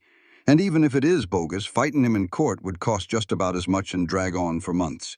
He could block our access to the water while we fight. Say we are breaking the rules. He could make it impossible to keep this ranch going. Lena's mind was already moving fast, putting pieces together that her conscious thoughts had not even caught up with yet, the timing of it all. The ring on her windowsill just 3 days back, her customers getting scared away. And now this. It was like 3 punches from 3 different directions, landing one right after the other. This was no accident. This was all planned out. She kept that thought to herself. For now. Not until she could prove it. But that little seed of a question Dutch had planted in her mind weeks ago was starting to sprout, pushing its way up through all her doubts and fears. But what she said out loud was different. What if we could come up with it? The 5,000. Caleb looked at her like she had just said they could fly. Lena, that is more cash than this bakery sees in an entire season. Not yet, anyway. But what if we went bigger? What if we sold to every mine in camp, every little settlement, every town in a 100-mile circle? What if we baked not just bread, but pies and cakes and all sorts of fancy things that fetch a better price? What if we just plain worked ourselves to the bone every single day for the next month? You would work yourself into an early grave. The pace you are on now is already too much. I have been through a whole lot worse than hard work. Lena stepped closer to him, a fire rushing through her. Caleb, this ranch is Mara's home. It is the only place she has started to heal, where she feels safe. It is your home. She stopped for a second. She had to swallow hard to get the words out. And it is starting to feel like mine, too. I will be damned if I'm going to let some slick city fella take it away just because he has got money and thinks he can. A fire lit up in Caleb's eyes. Even if we could bake that much, I cannot ask that of you. You are not asking. I am offering. And so are the others. Dutch, Sarah, Margaret. This ranch is more than just how you make a living. It is how we all make a living. We stand and fight for it together or we lose it together. But no matter what, we are the ones who get to decide. Caleb just looked at her for a long, long time. Then he reached out and put one rough hand on her cheek, and the look he gave her held more feelings than she could count. Thankfulness and worry, and something else. Something burning low and steady in his gray-blue eyes. "Thank you," he said, "for not running, for caring about this place, for just being you." They all got to work that very night. Sarah came and brought her sister Anna. Margaret showed up before the sun was even thinking about rising, with her sleeves already pushed up. The kitchen turned into a command center, smelling of flour and fresh plans. 3 days into this all-out push, around 2 in the morning, with Lena's arms aching and her back feeling like a hot iron rod, a knock came on the kitchen door. She snatched the knife, tiptoed over, and pulled the door open. There stood Ruth Whitfield in the dark, with her own rolling pin tucked under her arm. You could see the disapproval carved right into her face. "Your dough is too wet," Ruth said, plain as day, shouldering right past Lena like she owned the place. "This bread is going to bake up heavy. Add more flour. Knead it longer." She took off her coat, tied on an apron, and started looking over the rising loaves like a general inspecting her troops. "We ain't got time to be slow, and we ain't got time to make bad bread," Ruth declared. "Pick one." So Lena tossed in another handful of flour, and a real laugh, the first in ages, finally escaped her. She gave up on tracking the days and started measuring time by what she could feel. There was the deep crack in her left thumb that just refused to heal, no matter how much ointment she slathered on it. A fine powder of flour seemed to have taken up permanent residence in her hair, defying any amount of scrubbing. She noticed how her dresses were getting looser every week, the material bunching up where it used to be snug, until Margaret swore she was fixing to use horseshoe nails to pin them if Lena did not hold still for a proper fitting. It had been so long since she had gotten more than 3 solid hours of sleep. She could not even bring to mind the last time she had sat down for a proper meal. Her whole world was now measured in sacks of flour, dollars coming in, and how much closer they were getting to their goal. That kitchen was going non-stop. They ran 2 crews, one working the inside stove while the other tended to the big stone oven out back, even in the biting November air. Sarah and Anna would take turns mixing dough for 3 hours at a time, and Margaret formed the loaves with the steady purpose of a woman who had finally found a battle she was meant to fight. Ruth looked over every pie crust like a judge at a county fair, and she found nearly all of them wanting. "Too thin right here," Ruth would say, poking a spot that looked just like all the others to Lena's weary eyes. "And you worked it too hard there. Pie crust is not like bread, honey. You cannot just wrestle it into place. You gotta sweet-talk it. I am not wrestling it. You are roughing up that dough like it owes you back rent. Gentle down. Let it rest a bit." So Lena gentled down. The very next crust turned out light and perfect. Ruth gave a single, sharp nod, the highest form of praise you could get from her, and moved on to the next person without saying another word. During those still moments between the shifts, when the kitchen was quiet and the ovens were gathering their heat, Ruth found Lena at the table, just staring at a page of numbers that had gone all fuzzy. The old woman poured them both a cup of coffee, sat right across from her, and got straight to the point. "That fella. The one you are hiding from. Did he ever try to tell you that you were not worth much? That no one else would ever have you?" Lena felt the air catch in her throat. "How did you know?" "Because I have seen that look before, on other women." Ruth's hands, all swollen knuckles from a lifetime of hard work, circled her coffee mug. "On myself. A long, long time ago." She took a sip, and the quiet that settled between them spoke volumes. "My first husband was cut from the same cloth," Ruth went on. "He made me feel little. Made sure I was always scared. Said I ought to be grateful he took me in. Because what other man would want a woman with a quick tongue and no time for idiots? When he passed, I figured I would feel nothing but relief, but I just felt lost. I had no idea who I was supposed to be without him telling me. What did you do? I baked bread, opened a little bake shop. It went bust. So I started over. Went bust again. And I finally learned that failing at something does not make you a failure. I learned I could be scared spitless and still get back up. And I learned that what I am worth has nothing to do with his opinion, or anybody else's for that matter." Ruth put her cup down, her gaze on Lena clear and steady. There was no pity in it, just a deep understanding. You are doing the very same thing right now, whether you see it or not. You are making something from scratch. You are becoming who you are meant to be. Do not you dare let that fear rob you of it. But what if he comes looking for me? Then you will face him. You will face him with all these folks who have turned into your kin, right here, in this spot you have carved out for yourself. Your running days are over, Lena. This is where you make your stand. On the 22nd day, the storm Lena had been bracing for finally hit. But it did not come from the outside world. It came from right inside their own walls. She was right there at the big work table when Dutch came in with the news. A third camp had backed out of their order. It was another one of Evan's dirty tricks, him poisoning the well from miles away, all because he could not stomach the thought of her making something good without him. Something that was working. Something that showed up every single lie he had ever told her for what it was, just a lie. The figures in Lena's mind started to spin out of control. Now they were falling behind. Losing the money from 3 big orders meant they had to push even harder, sell to more people, go farther, and do it all faster. There was no room left to mess up, and no time left for sleep. Her eyes fell on a tray of bread, just out of the oven, and cooling on the rack. They were flawless loaves, browned just right and beautiful. And in that moment, something inside of her just broke. She grabbed that whole tray and slung it against the wall with all her might. The sound was deafening. Bread shattered against the wall, sending crumbs and crust flying everywhere. The metal tray banged and rattled to the floor. A shower of flour and broken pieces drifted down like the fallout from some small, pointless battle. Then there was only silence.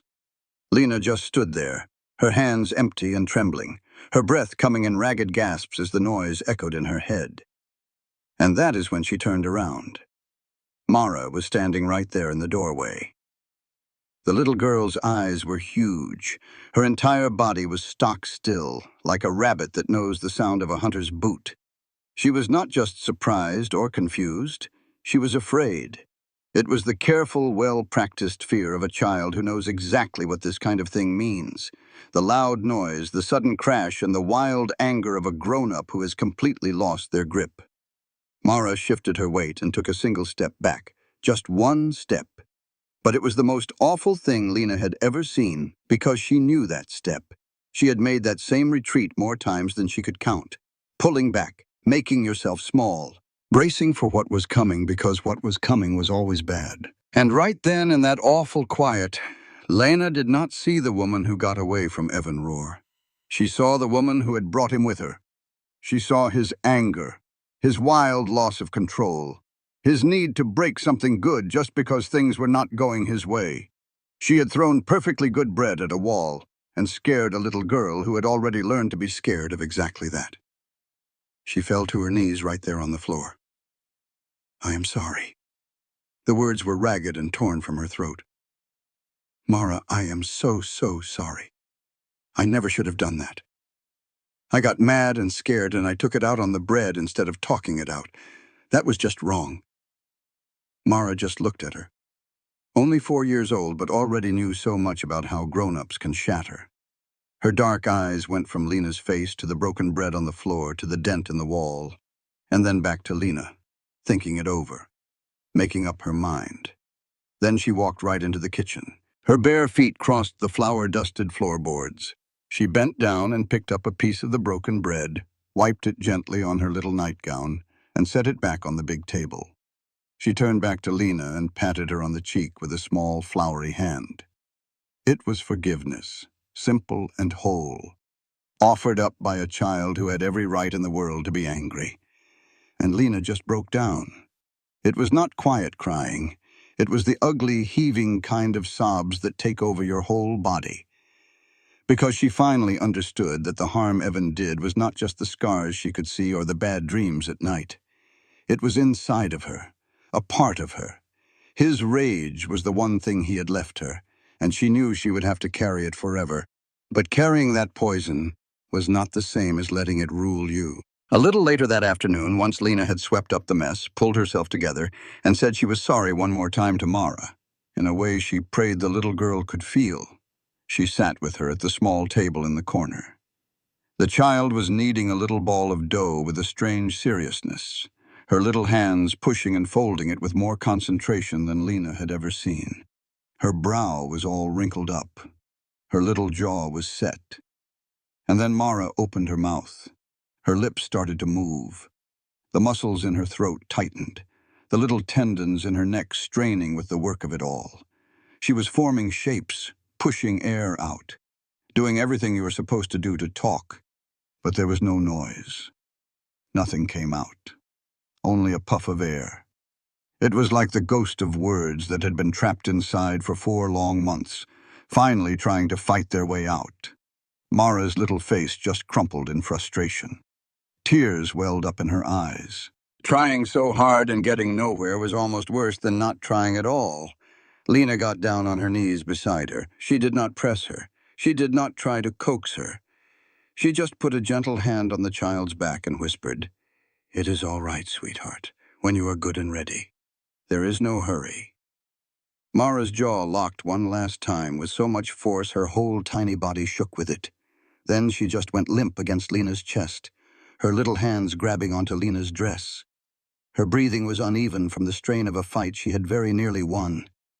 But Lena had seen it. She had felt the first crack in the wall. Whatever had taken Mara's voice was starting to lose its hold.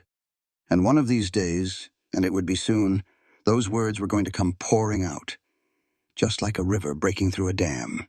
That same day, when the afternoon light turned everything to gold, Caleb found Lena and took her by the hand. He led her up the slow sloping hill behind the ranch house.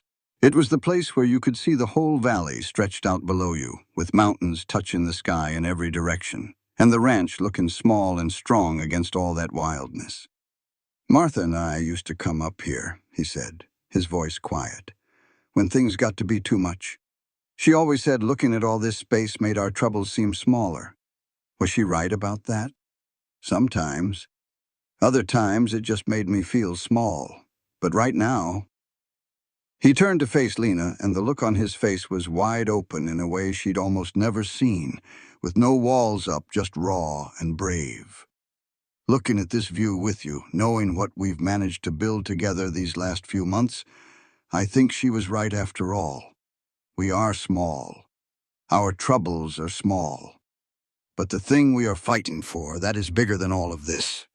That is what matters." He took both of her hands in his. They were rough and warm and steady. "I love you, Lena. I think I have probably loved you since the day you held Mara through that bad storm and looked at me like I was the one who needed saving." Before Lena could get a single word out, before she could figure out how to answer the enormous thing he was saying and what she wanted to say back, Sam came running up the hill all out of breath and pale as a sheet. "Boss, the north fence is down. A whole section of it. The cattle are drifting over toward Hale's property. We need you down there right now." Caleb shut his eyes and took one long, slow breath. He squeezed Lena's hands one time hard. "This conversation is not over," he said. Then he let her go and was gone, striding fast down the hill with Sam, leaving Lena standing all alone in the golden light with her heart pounding in her chest and his words ringing in her ears like Sunday church bells. That night she couldn't sleep a wink. It wasn't just because of what Caleb had said, though that was more than enough to keep a woman staring at the ceiling till the sun came up. It was because she had work to do. The bakery books. The Army fort was talking about a regular supply contract, and to get the paperwork done right, she needed proof of her costs. Old receipts, probably tucked away somewhere in the ranch's files. The old crate in the root cellar, the one she'd seen weeks ago and made a note of in her head. She lit a lamp and went down the narrow stairs. She found the crate right in its corner, still half buried under some grain sacks. She lifted the heavy lid and started going through decades of old paper. Land deeds, cattle receipts, tax records, letters from suppliers. She was hunting for old invoices for feed and flour, anything that would show the ranch's buying habits. But what she found instead changed everything. It was a letter yellow with age, but not that old. It was dated just 3 months before Lena ever set foot on this ranch. It was written in a careful, business-like hand on fancy paper. The return address was from right here, Grant Hale's ranch. But it was addressed to a name that turned Lena's blood to solid ice. E. Rohr, Ohio. She read the letter a second time, and then a third. Each time she went over it, the words dug in deeper, connecting to things that had happened before, until a terrible picture started to form. It was the kind of awful surprise that you knew was coming all along. The letter said they had found their target in Montana Territory, working right there at the Wright Ranch. It said they would move forward with their plan. The words about their shared interest in the water rights jumped right off the page. It was clear Hale and Evan knew each other. They had been writing back and forth, planning all of this together. Lena's hands were shaking, but her mind was perfectly clear, colder and sharper than it had been for months. She kept looking through the crate. Underneath the letter, she found the so-called water rights contract Hale was using to demand $5,000 from Caleb. She held it up beside the real ranch deeds from the same box and saw exactly what she expected. The paper was different. The ink was different. The signatures were not even close to the real ones on the other documents. The contract was a fake. It all made sense now. Hale had found Lena for Evan, using his connections in the territory to track her down. In return, Evan was giving Hale the legal muscle to push his bogus claim for the water. The trouble with the customers, the ring left on her windowsill, the demand for $5,000. It was all one big scheme, cooked up between a man who wanted her land and a man who wanted her. Lena folded the letter and the forged contract, her hands trembling with a rage that had burned away all her fear. She tucked them into her apron pocket, climbed the stairs, and walked through the dark sleeping house to knock on Caleb's door. She was not there to find comfort or to cry. She was there to start a fight. Caleb read the letter twice. The first time, all the color drained from his face. The second time, it flooded back dark and red. When he finally looked up at her, Lena saw an expression in his eyes she had never seen. It was not just anger or sadness, but the cold, hard certainty of a man who had just found the key to understanding the worst night of his life. "Hale," he said, and the name sounded like a curse. The bridge. He wanted to get on his horse and ride to Hale's ranch that very minute. Dutch, who had been sleeping in the barn as a guard, came and put a hand on his arm, his voice carrying the weight of 30 years in the military. "Losing your temper will not win this fight. We need a lawyer." Lena agreed. "Evan uses that snake oil charm of his. Hale uses the law. We are going to have to beat them at their own game." They wrote a letter to a lawyer in Helena that night and sent one of the young ranch hands to deliver it at the crack of dawn. But the clock was still ticking on Hale's deadline. They were still short on the money. And somewhere out there, Evan Rohr was still watching and waiting. After everyone else went back to bed, Caleb just sat at the kitchen table. He stared at the letter from Hale to Evan with a look on his face that scared Lena more than anything Evan had ever done. She was used to Evan's kind of meanness. She understood it. She had lived through it. And she knew its shape and its size. But what she saw in Caleb's face was something else entirely. It was the look of a man who had spent 3 years thinking his wife's death was just a terrible accident, a matter of bad weather and worse luck. And now he had to face the idea that it might have been something much uglier. "I have to do something," he said it the next morning as he buckled on his gun belt. His jaw was set in that stubborn way Lena knew meant there was no arguing with him. "Alone. Where are you going?" He did not give her an answer. He just kissed Mara on the top of her head, gave Lena's hand one firm squeeze, and rode out before the sun was fully up. Lena spent the whole day wrapped in a quiet terror. She poured all that feeling into making bread, because that was what she knew how to do. You knead the dough, you shape it, and you bake it. You turn your fear into flour, and that flour into something that keeps people going. Margaret and Ruth and Sarah worked right alongside her and did not ask a single question. They could see the tightness in her shoulders and knew it was better to just keep quiet. Mara stayed near her all day long, sitting at her little table with a piece of dough and her drawings, looking up every so often just to make sure Lena was still there. The little girl could feel the trouble in the house, the same way an animal can sense a coming storm. She did not understand it, but she knew it was there. Caleb got back around dusk. His knuckles were raw, not from a fight, but from gripping his horse's reins too tight for too many miles. His face was pale as a ghost, but his eyes held a strange, awful calm. Lena met him at the door. "What happened? What did he say?" Caleb just looked at her for a long second. Then he walked over, took the fake water rights contract from the kitchen shelf where Lena had left it, and went to the stove. He opened the iron door and pushed the document into the fire. He stood there and watched it burn. He watched the paper curl up and turn black until it was nothing but ash. "I had to know," he said. "Now I know." He never said another word about what happened between him and Grant Hale. Whatever truth he found out on that ride, he put it away in the same deep, private place where he kept his sorrow for Martha. It was not for sharing, but something inside him had settled. A question had been answered, even if he did not like the answer. That night, day 28, Lena was in the kitchen by herself, working dough around 10 o'clock. That is when she heard the sound of a horse coming up the east road and coming fast. Her hands stopped moving. Her heart, which had been beating slow and steady all day, started pounding so hard she could feel it in her throat. It was late for a visitor. It was too late for a delivery. It was probably just one of the ranch hands coming back from town. Probably nothing to worry about. Still, she reached for the kitchen knife. The memory hit her like a bolt of lightning. Ohio. The night she ran away. The loud crack of a pistol and the window frame shattering just 3 inches from her head. She remembered the sting of glass and wood splinters on her cheek, the smell of gunpowder, and Evan's voice right behind her as she jumped through that broken window into the night. "You will never get far enough." She walked over to the window and peered outside. The man swinging down from his horse in the yard was tall with broad shoulders. He moved with the easy grace of a fellow who grew up with money and good horses, and the solid belief that the world would bend to his will.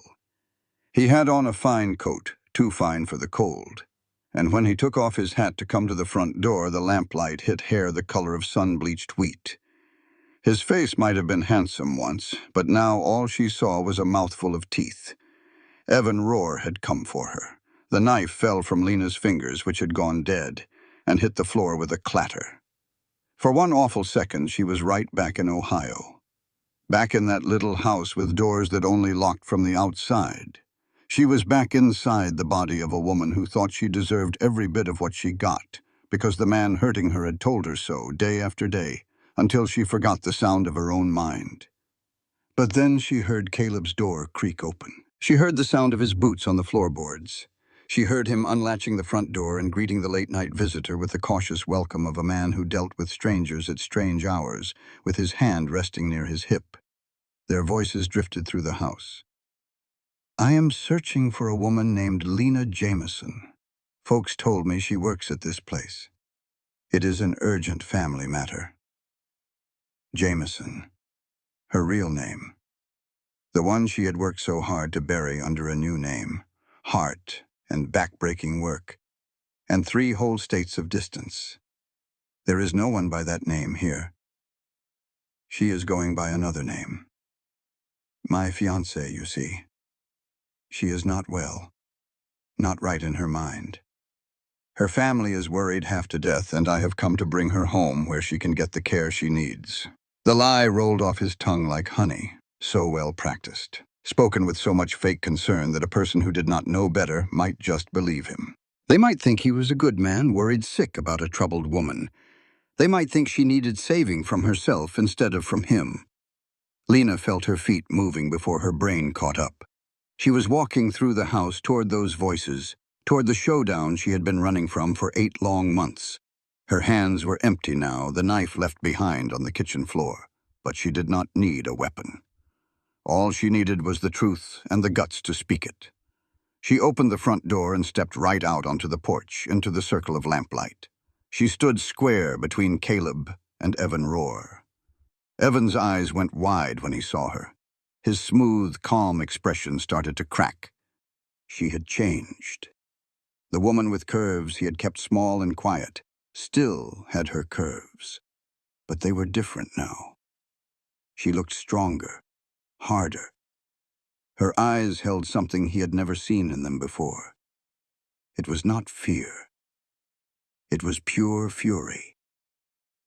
"Lena, my darling, you have lost so much weight. So much. Are they even feeding you right here?" The concern in his voice was perfect. The loving fiancé, fretting over his precious one. But Lena saw what Caleb could not, what only she could see after 2 years of Evan's special kind of poison.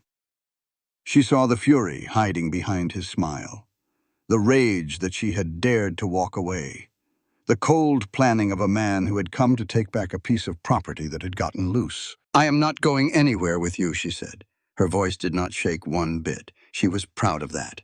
"I left you. I am not ever coming back. We were not engaged to be married. Not for real. Not in any way that truly counted. You are confused, Lena. You are not well.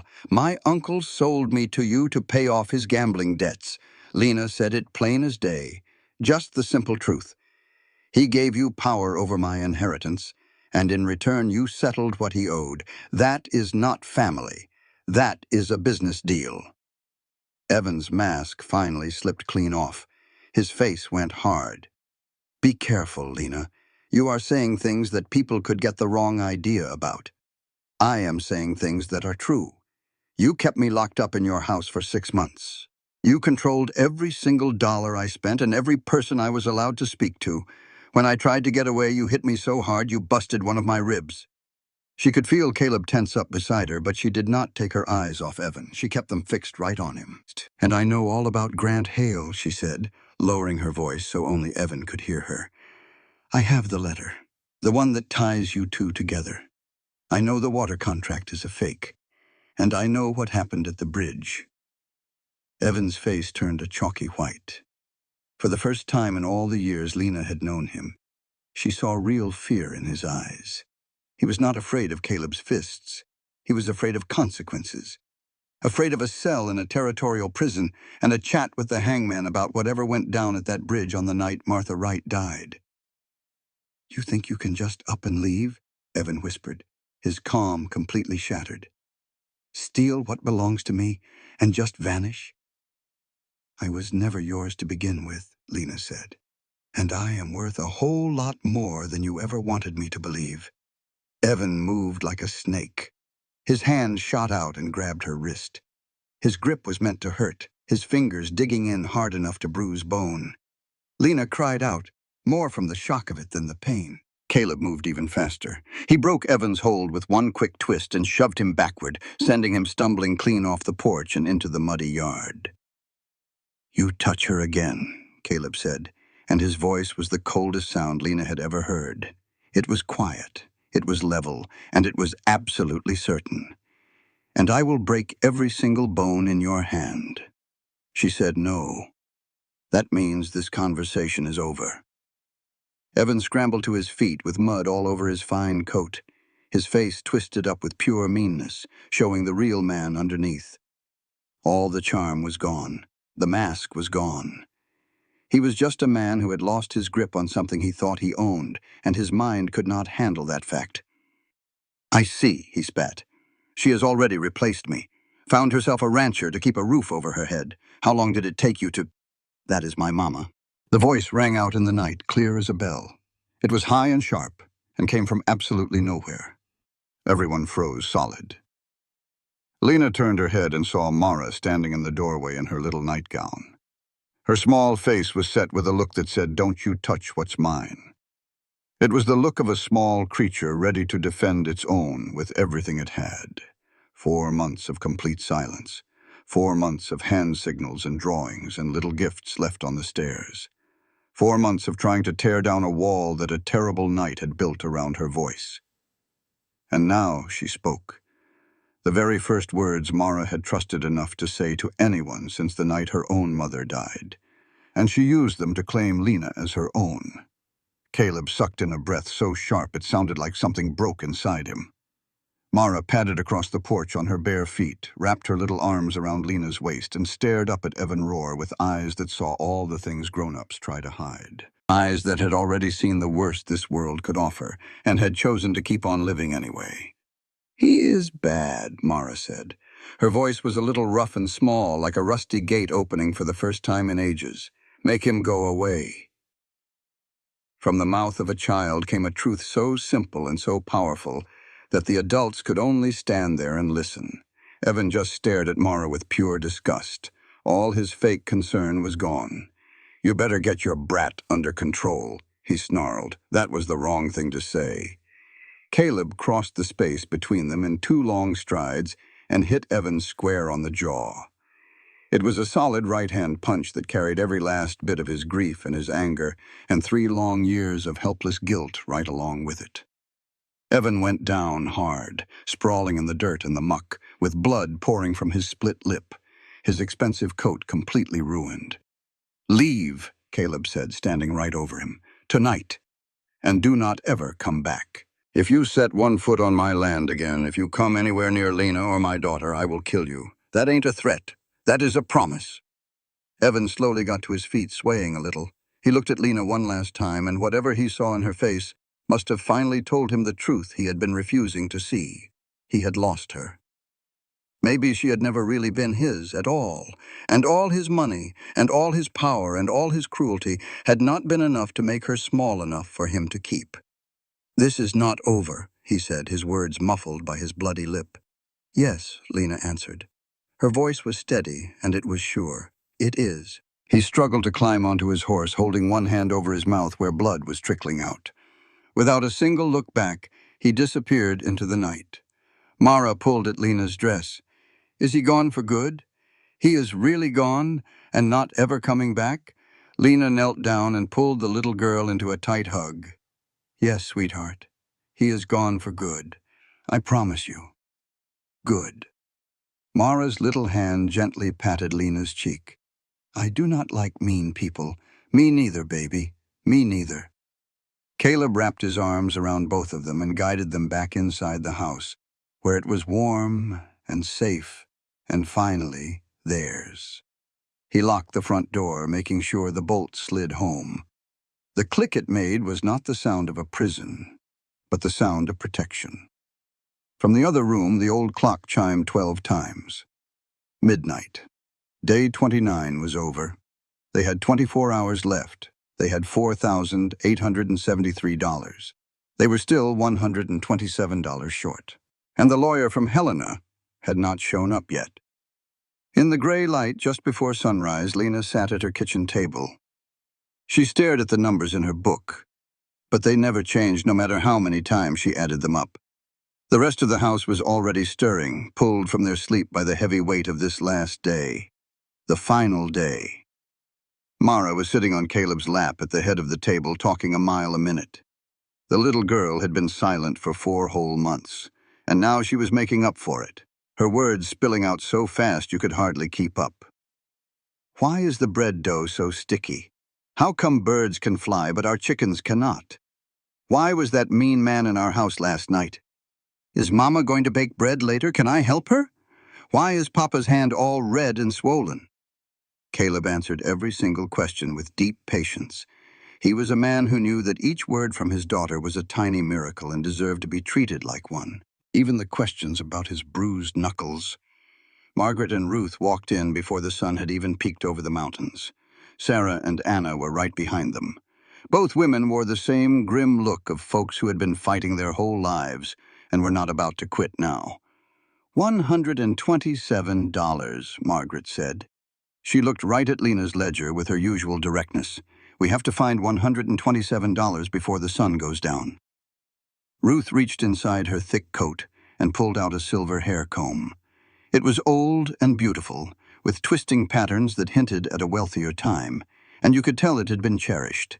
It was a family heirloom, something she had held on to through years of being a widow and facing hard times. "This ought to be worth $30 if you get a fair price. Take it." "Ruth, there is no way I can take this. You can, and you will." Ruth's voice left no room for argument.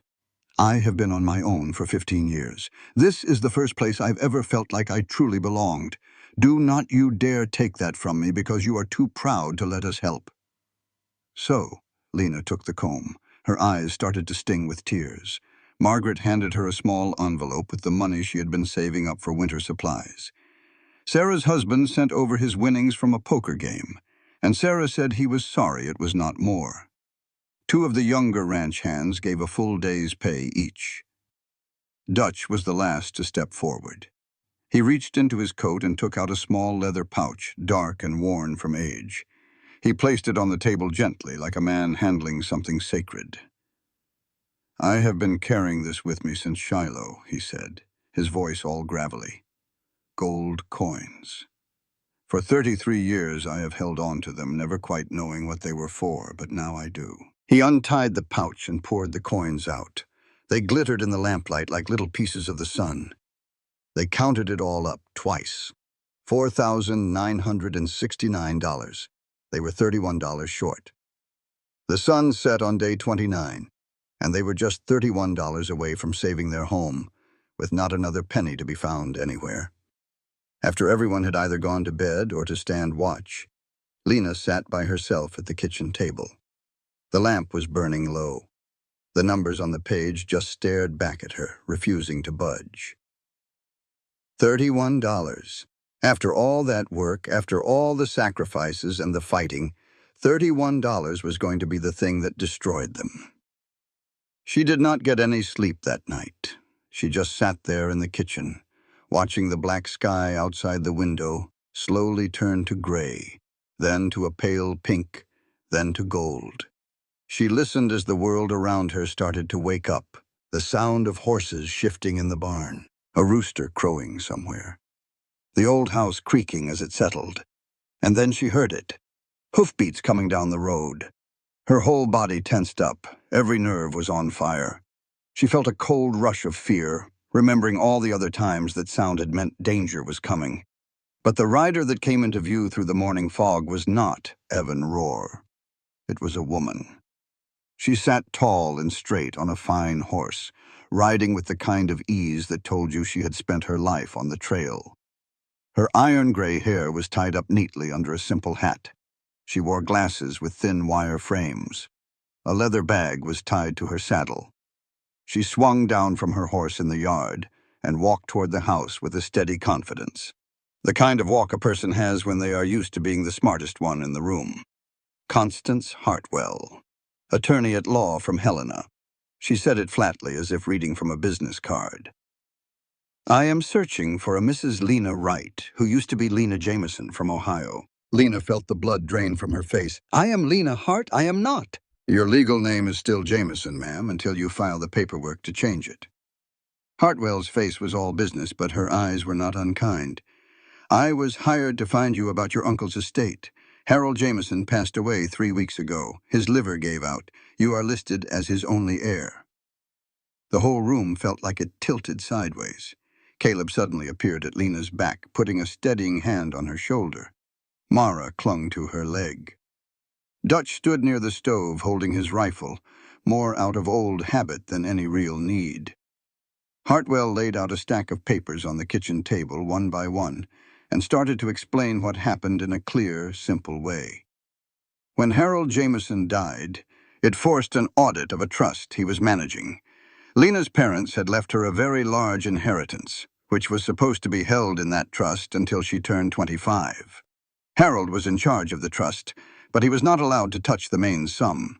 He had, however, been secretly taking the interest money for years. He had also used the trust to guarantee loans he could never pay back. The lawyers for the trust managed to get back what they could. They paid off all of Harold's debts. Whatever was left over went to Lena, since she was the only living person left to inherit it. "The final amount," Hartwell said, placing the last document on the table, "after we paid all the legal fees and settled the estate, comes to $22,416. The silence in the kitchen was so deep that Lena could hear her own heart beating. She just stared at the number. Her brain could not make sense of it. $22,000. That was more money than she had ever dreamed of.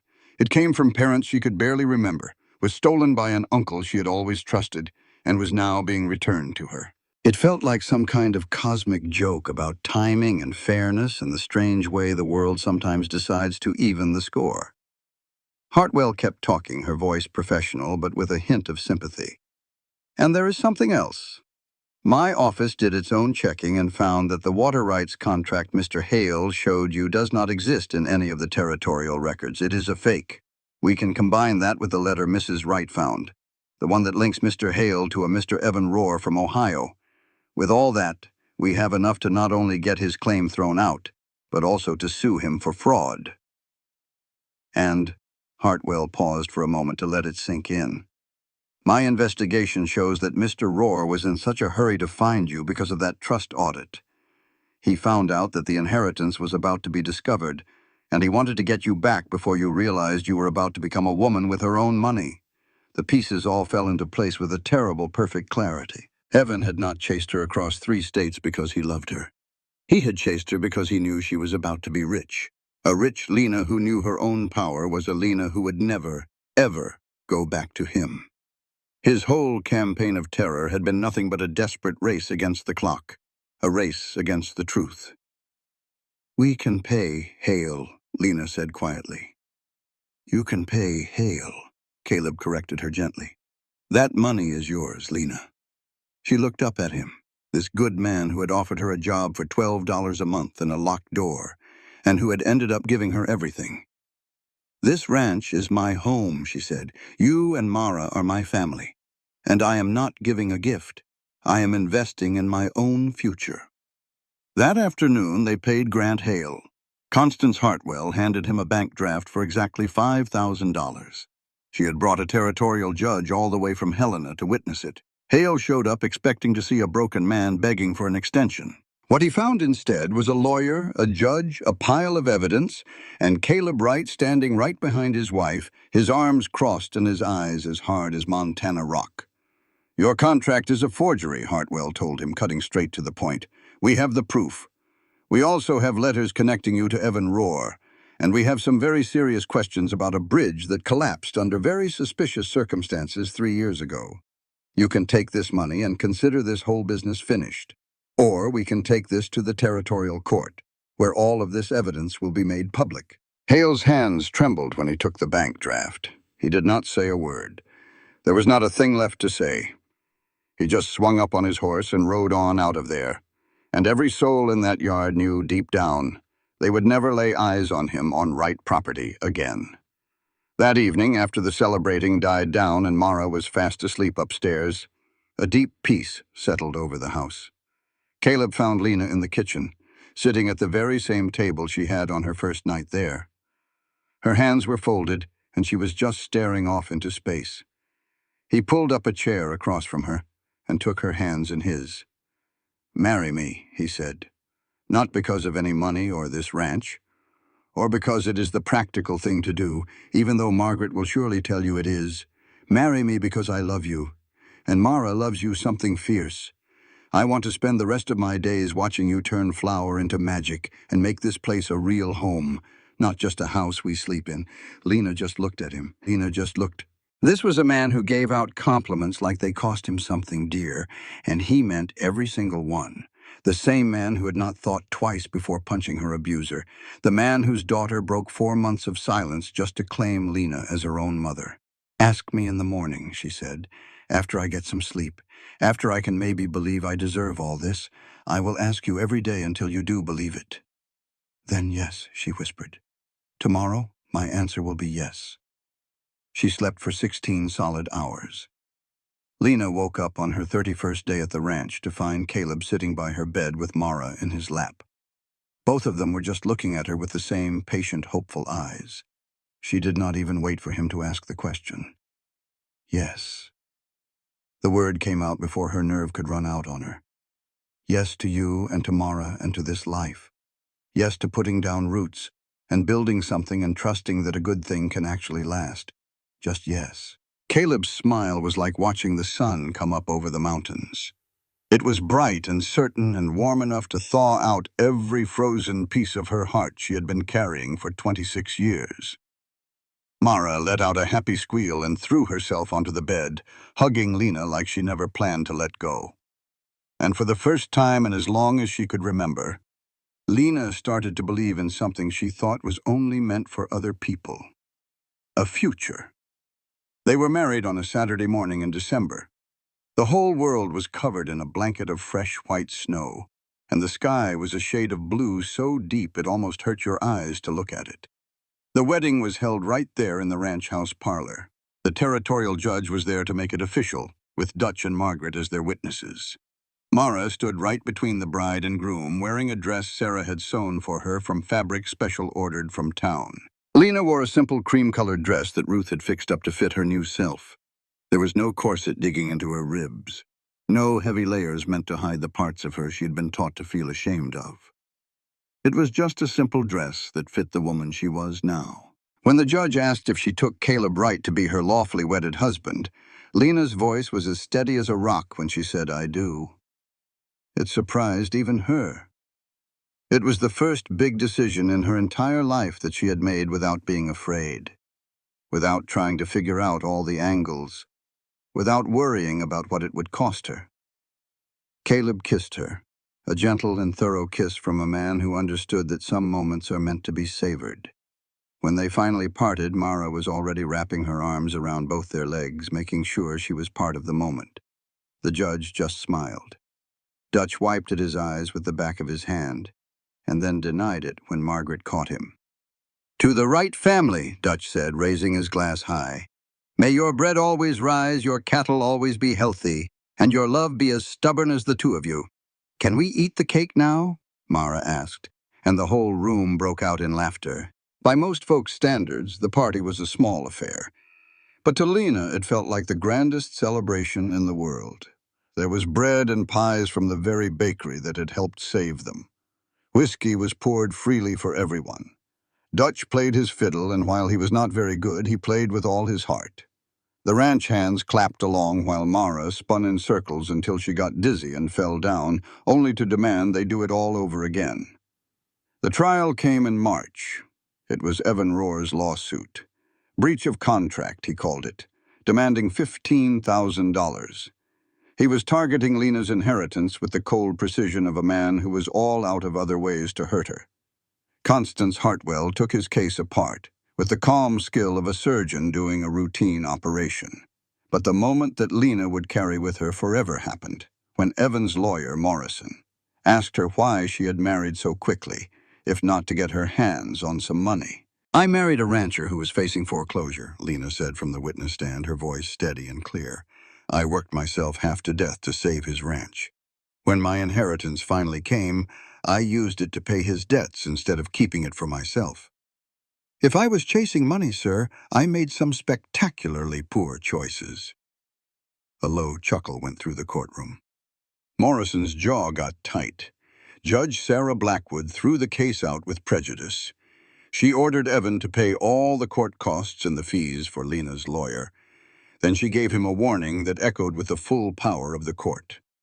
"Mr. Rohr, this lawsuit is nothing but a final attempt to control a woman who had the strength to take her life back. I suggest you go and do the same with your own life, somewhere far away from Montana territory. If you so much as contact Mrs. Wright again, for any reason, I will consider it harassment and issue an order of protection. Am I clear?" "Yes, Your Honor." You could barely hear Evan's voice. "Then we are done here." The gavel came down, and with it so did the last chain Evan Rohr had ever tried to put on Lena. He walked out of the courthouse without a single look back. She never saw him again. Some monsters do not get a big, dramatic final fight. They get legal footnotes and an empty road out of town, and they slowly fade into nothing. Just like men whose only power comes from other people's fear. After the trial, Dutch asked Caleb to take a walk with him. It was just the two of them heading up the hill behind the ranch house to the spot where Martha was buried. A simple stone marker sat under a cottonwood tree, looking out over the valley she had helped create. They stood there for a long while, not saying a word. They were two men who had known each other for decades and had used up all their small talk a long time ago. Then Dutch finally said what he had been holding inside for 3 long years. I was there that night, the night she passed on. I got a message from a rider that the bridge was gone, and I rode like a man possessed to get here on the back trail. I made it to the house 20 minutes too late. She had already left this world by the time I walked through that door. Caleb stood there, still as a stone. But she was not by herself, Caleb. Dutch's voice hitched. Not at the very end. I was holding her hand. She knew someone was with her. She said your name. She told me to tell you that she loved you, and to look after the girl. Then she just got quiet. Dutch wiped at his eyes with a hand as worn as old leather, and he did not try to blame it on the wind. I should have told you years ago. I was just scared you would blame me for not getting there any quicker, for being too late. I have carried that with me every single day since then, and I am tired of it. She was not alone. That is the thing that matters. She was not alone. Caleb cried. Standing there at his first wife's grave on a spring afternoon with the man who had been more of a father to him than his own, he cried for the first time since Martha died. It was not from the grief, but from the relief. The absolute worst thing he had imagined, the image that had tormented his sleep for 3 years, was not how it happened. Martha had not died calling out into an empty room. Somebody had been there. Somebody had held her hand. Thank you, Caleb said once he could find his voice, for being there for her, for telling me now. She made me swear I would look after you and the girl. Dutch put his hat back on his head. I reckon I have done a decent job of it. They walked back to the ranch house together and did not say another word. Sometimes the quiet between men says more than words ever could, and whatever passed between them on that walk did not need any explaining. Hartwell filed the countersuit against Hale. The court ordered him to pay for the damages and stripped him of his crooked claim to the water rights. The matter of the bridge was never officially settled. There was no confession, no arrest, no neat and tidy ending. But Hale's reputation in the territory was ruined. He sold his land within the year and moved out to California. It was not the territorial prison, but it was an exile. And for a man who measured his own worth in land and power and his ability to bend his neighbors to his will, being run out of town was its own kind of prison sentence. Ruth Whitfield became a full partner in the bakery business. The woman who had shown up with a rolling pin and a complaint about Lena's dough had found, at 58 years old, the family she never had. Lena returned her silver comb and bought her a proper set of baking tools, every single one with her name engraved on it. First time anyone has put my name on something that means anything, Ruth said. And she did not cry because Ruth Whitfield just did not cry. But her voice cracked just enough to tell the truth.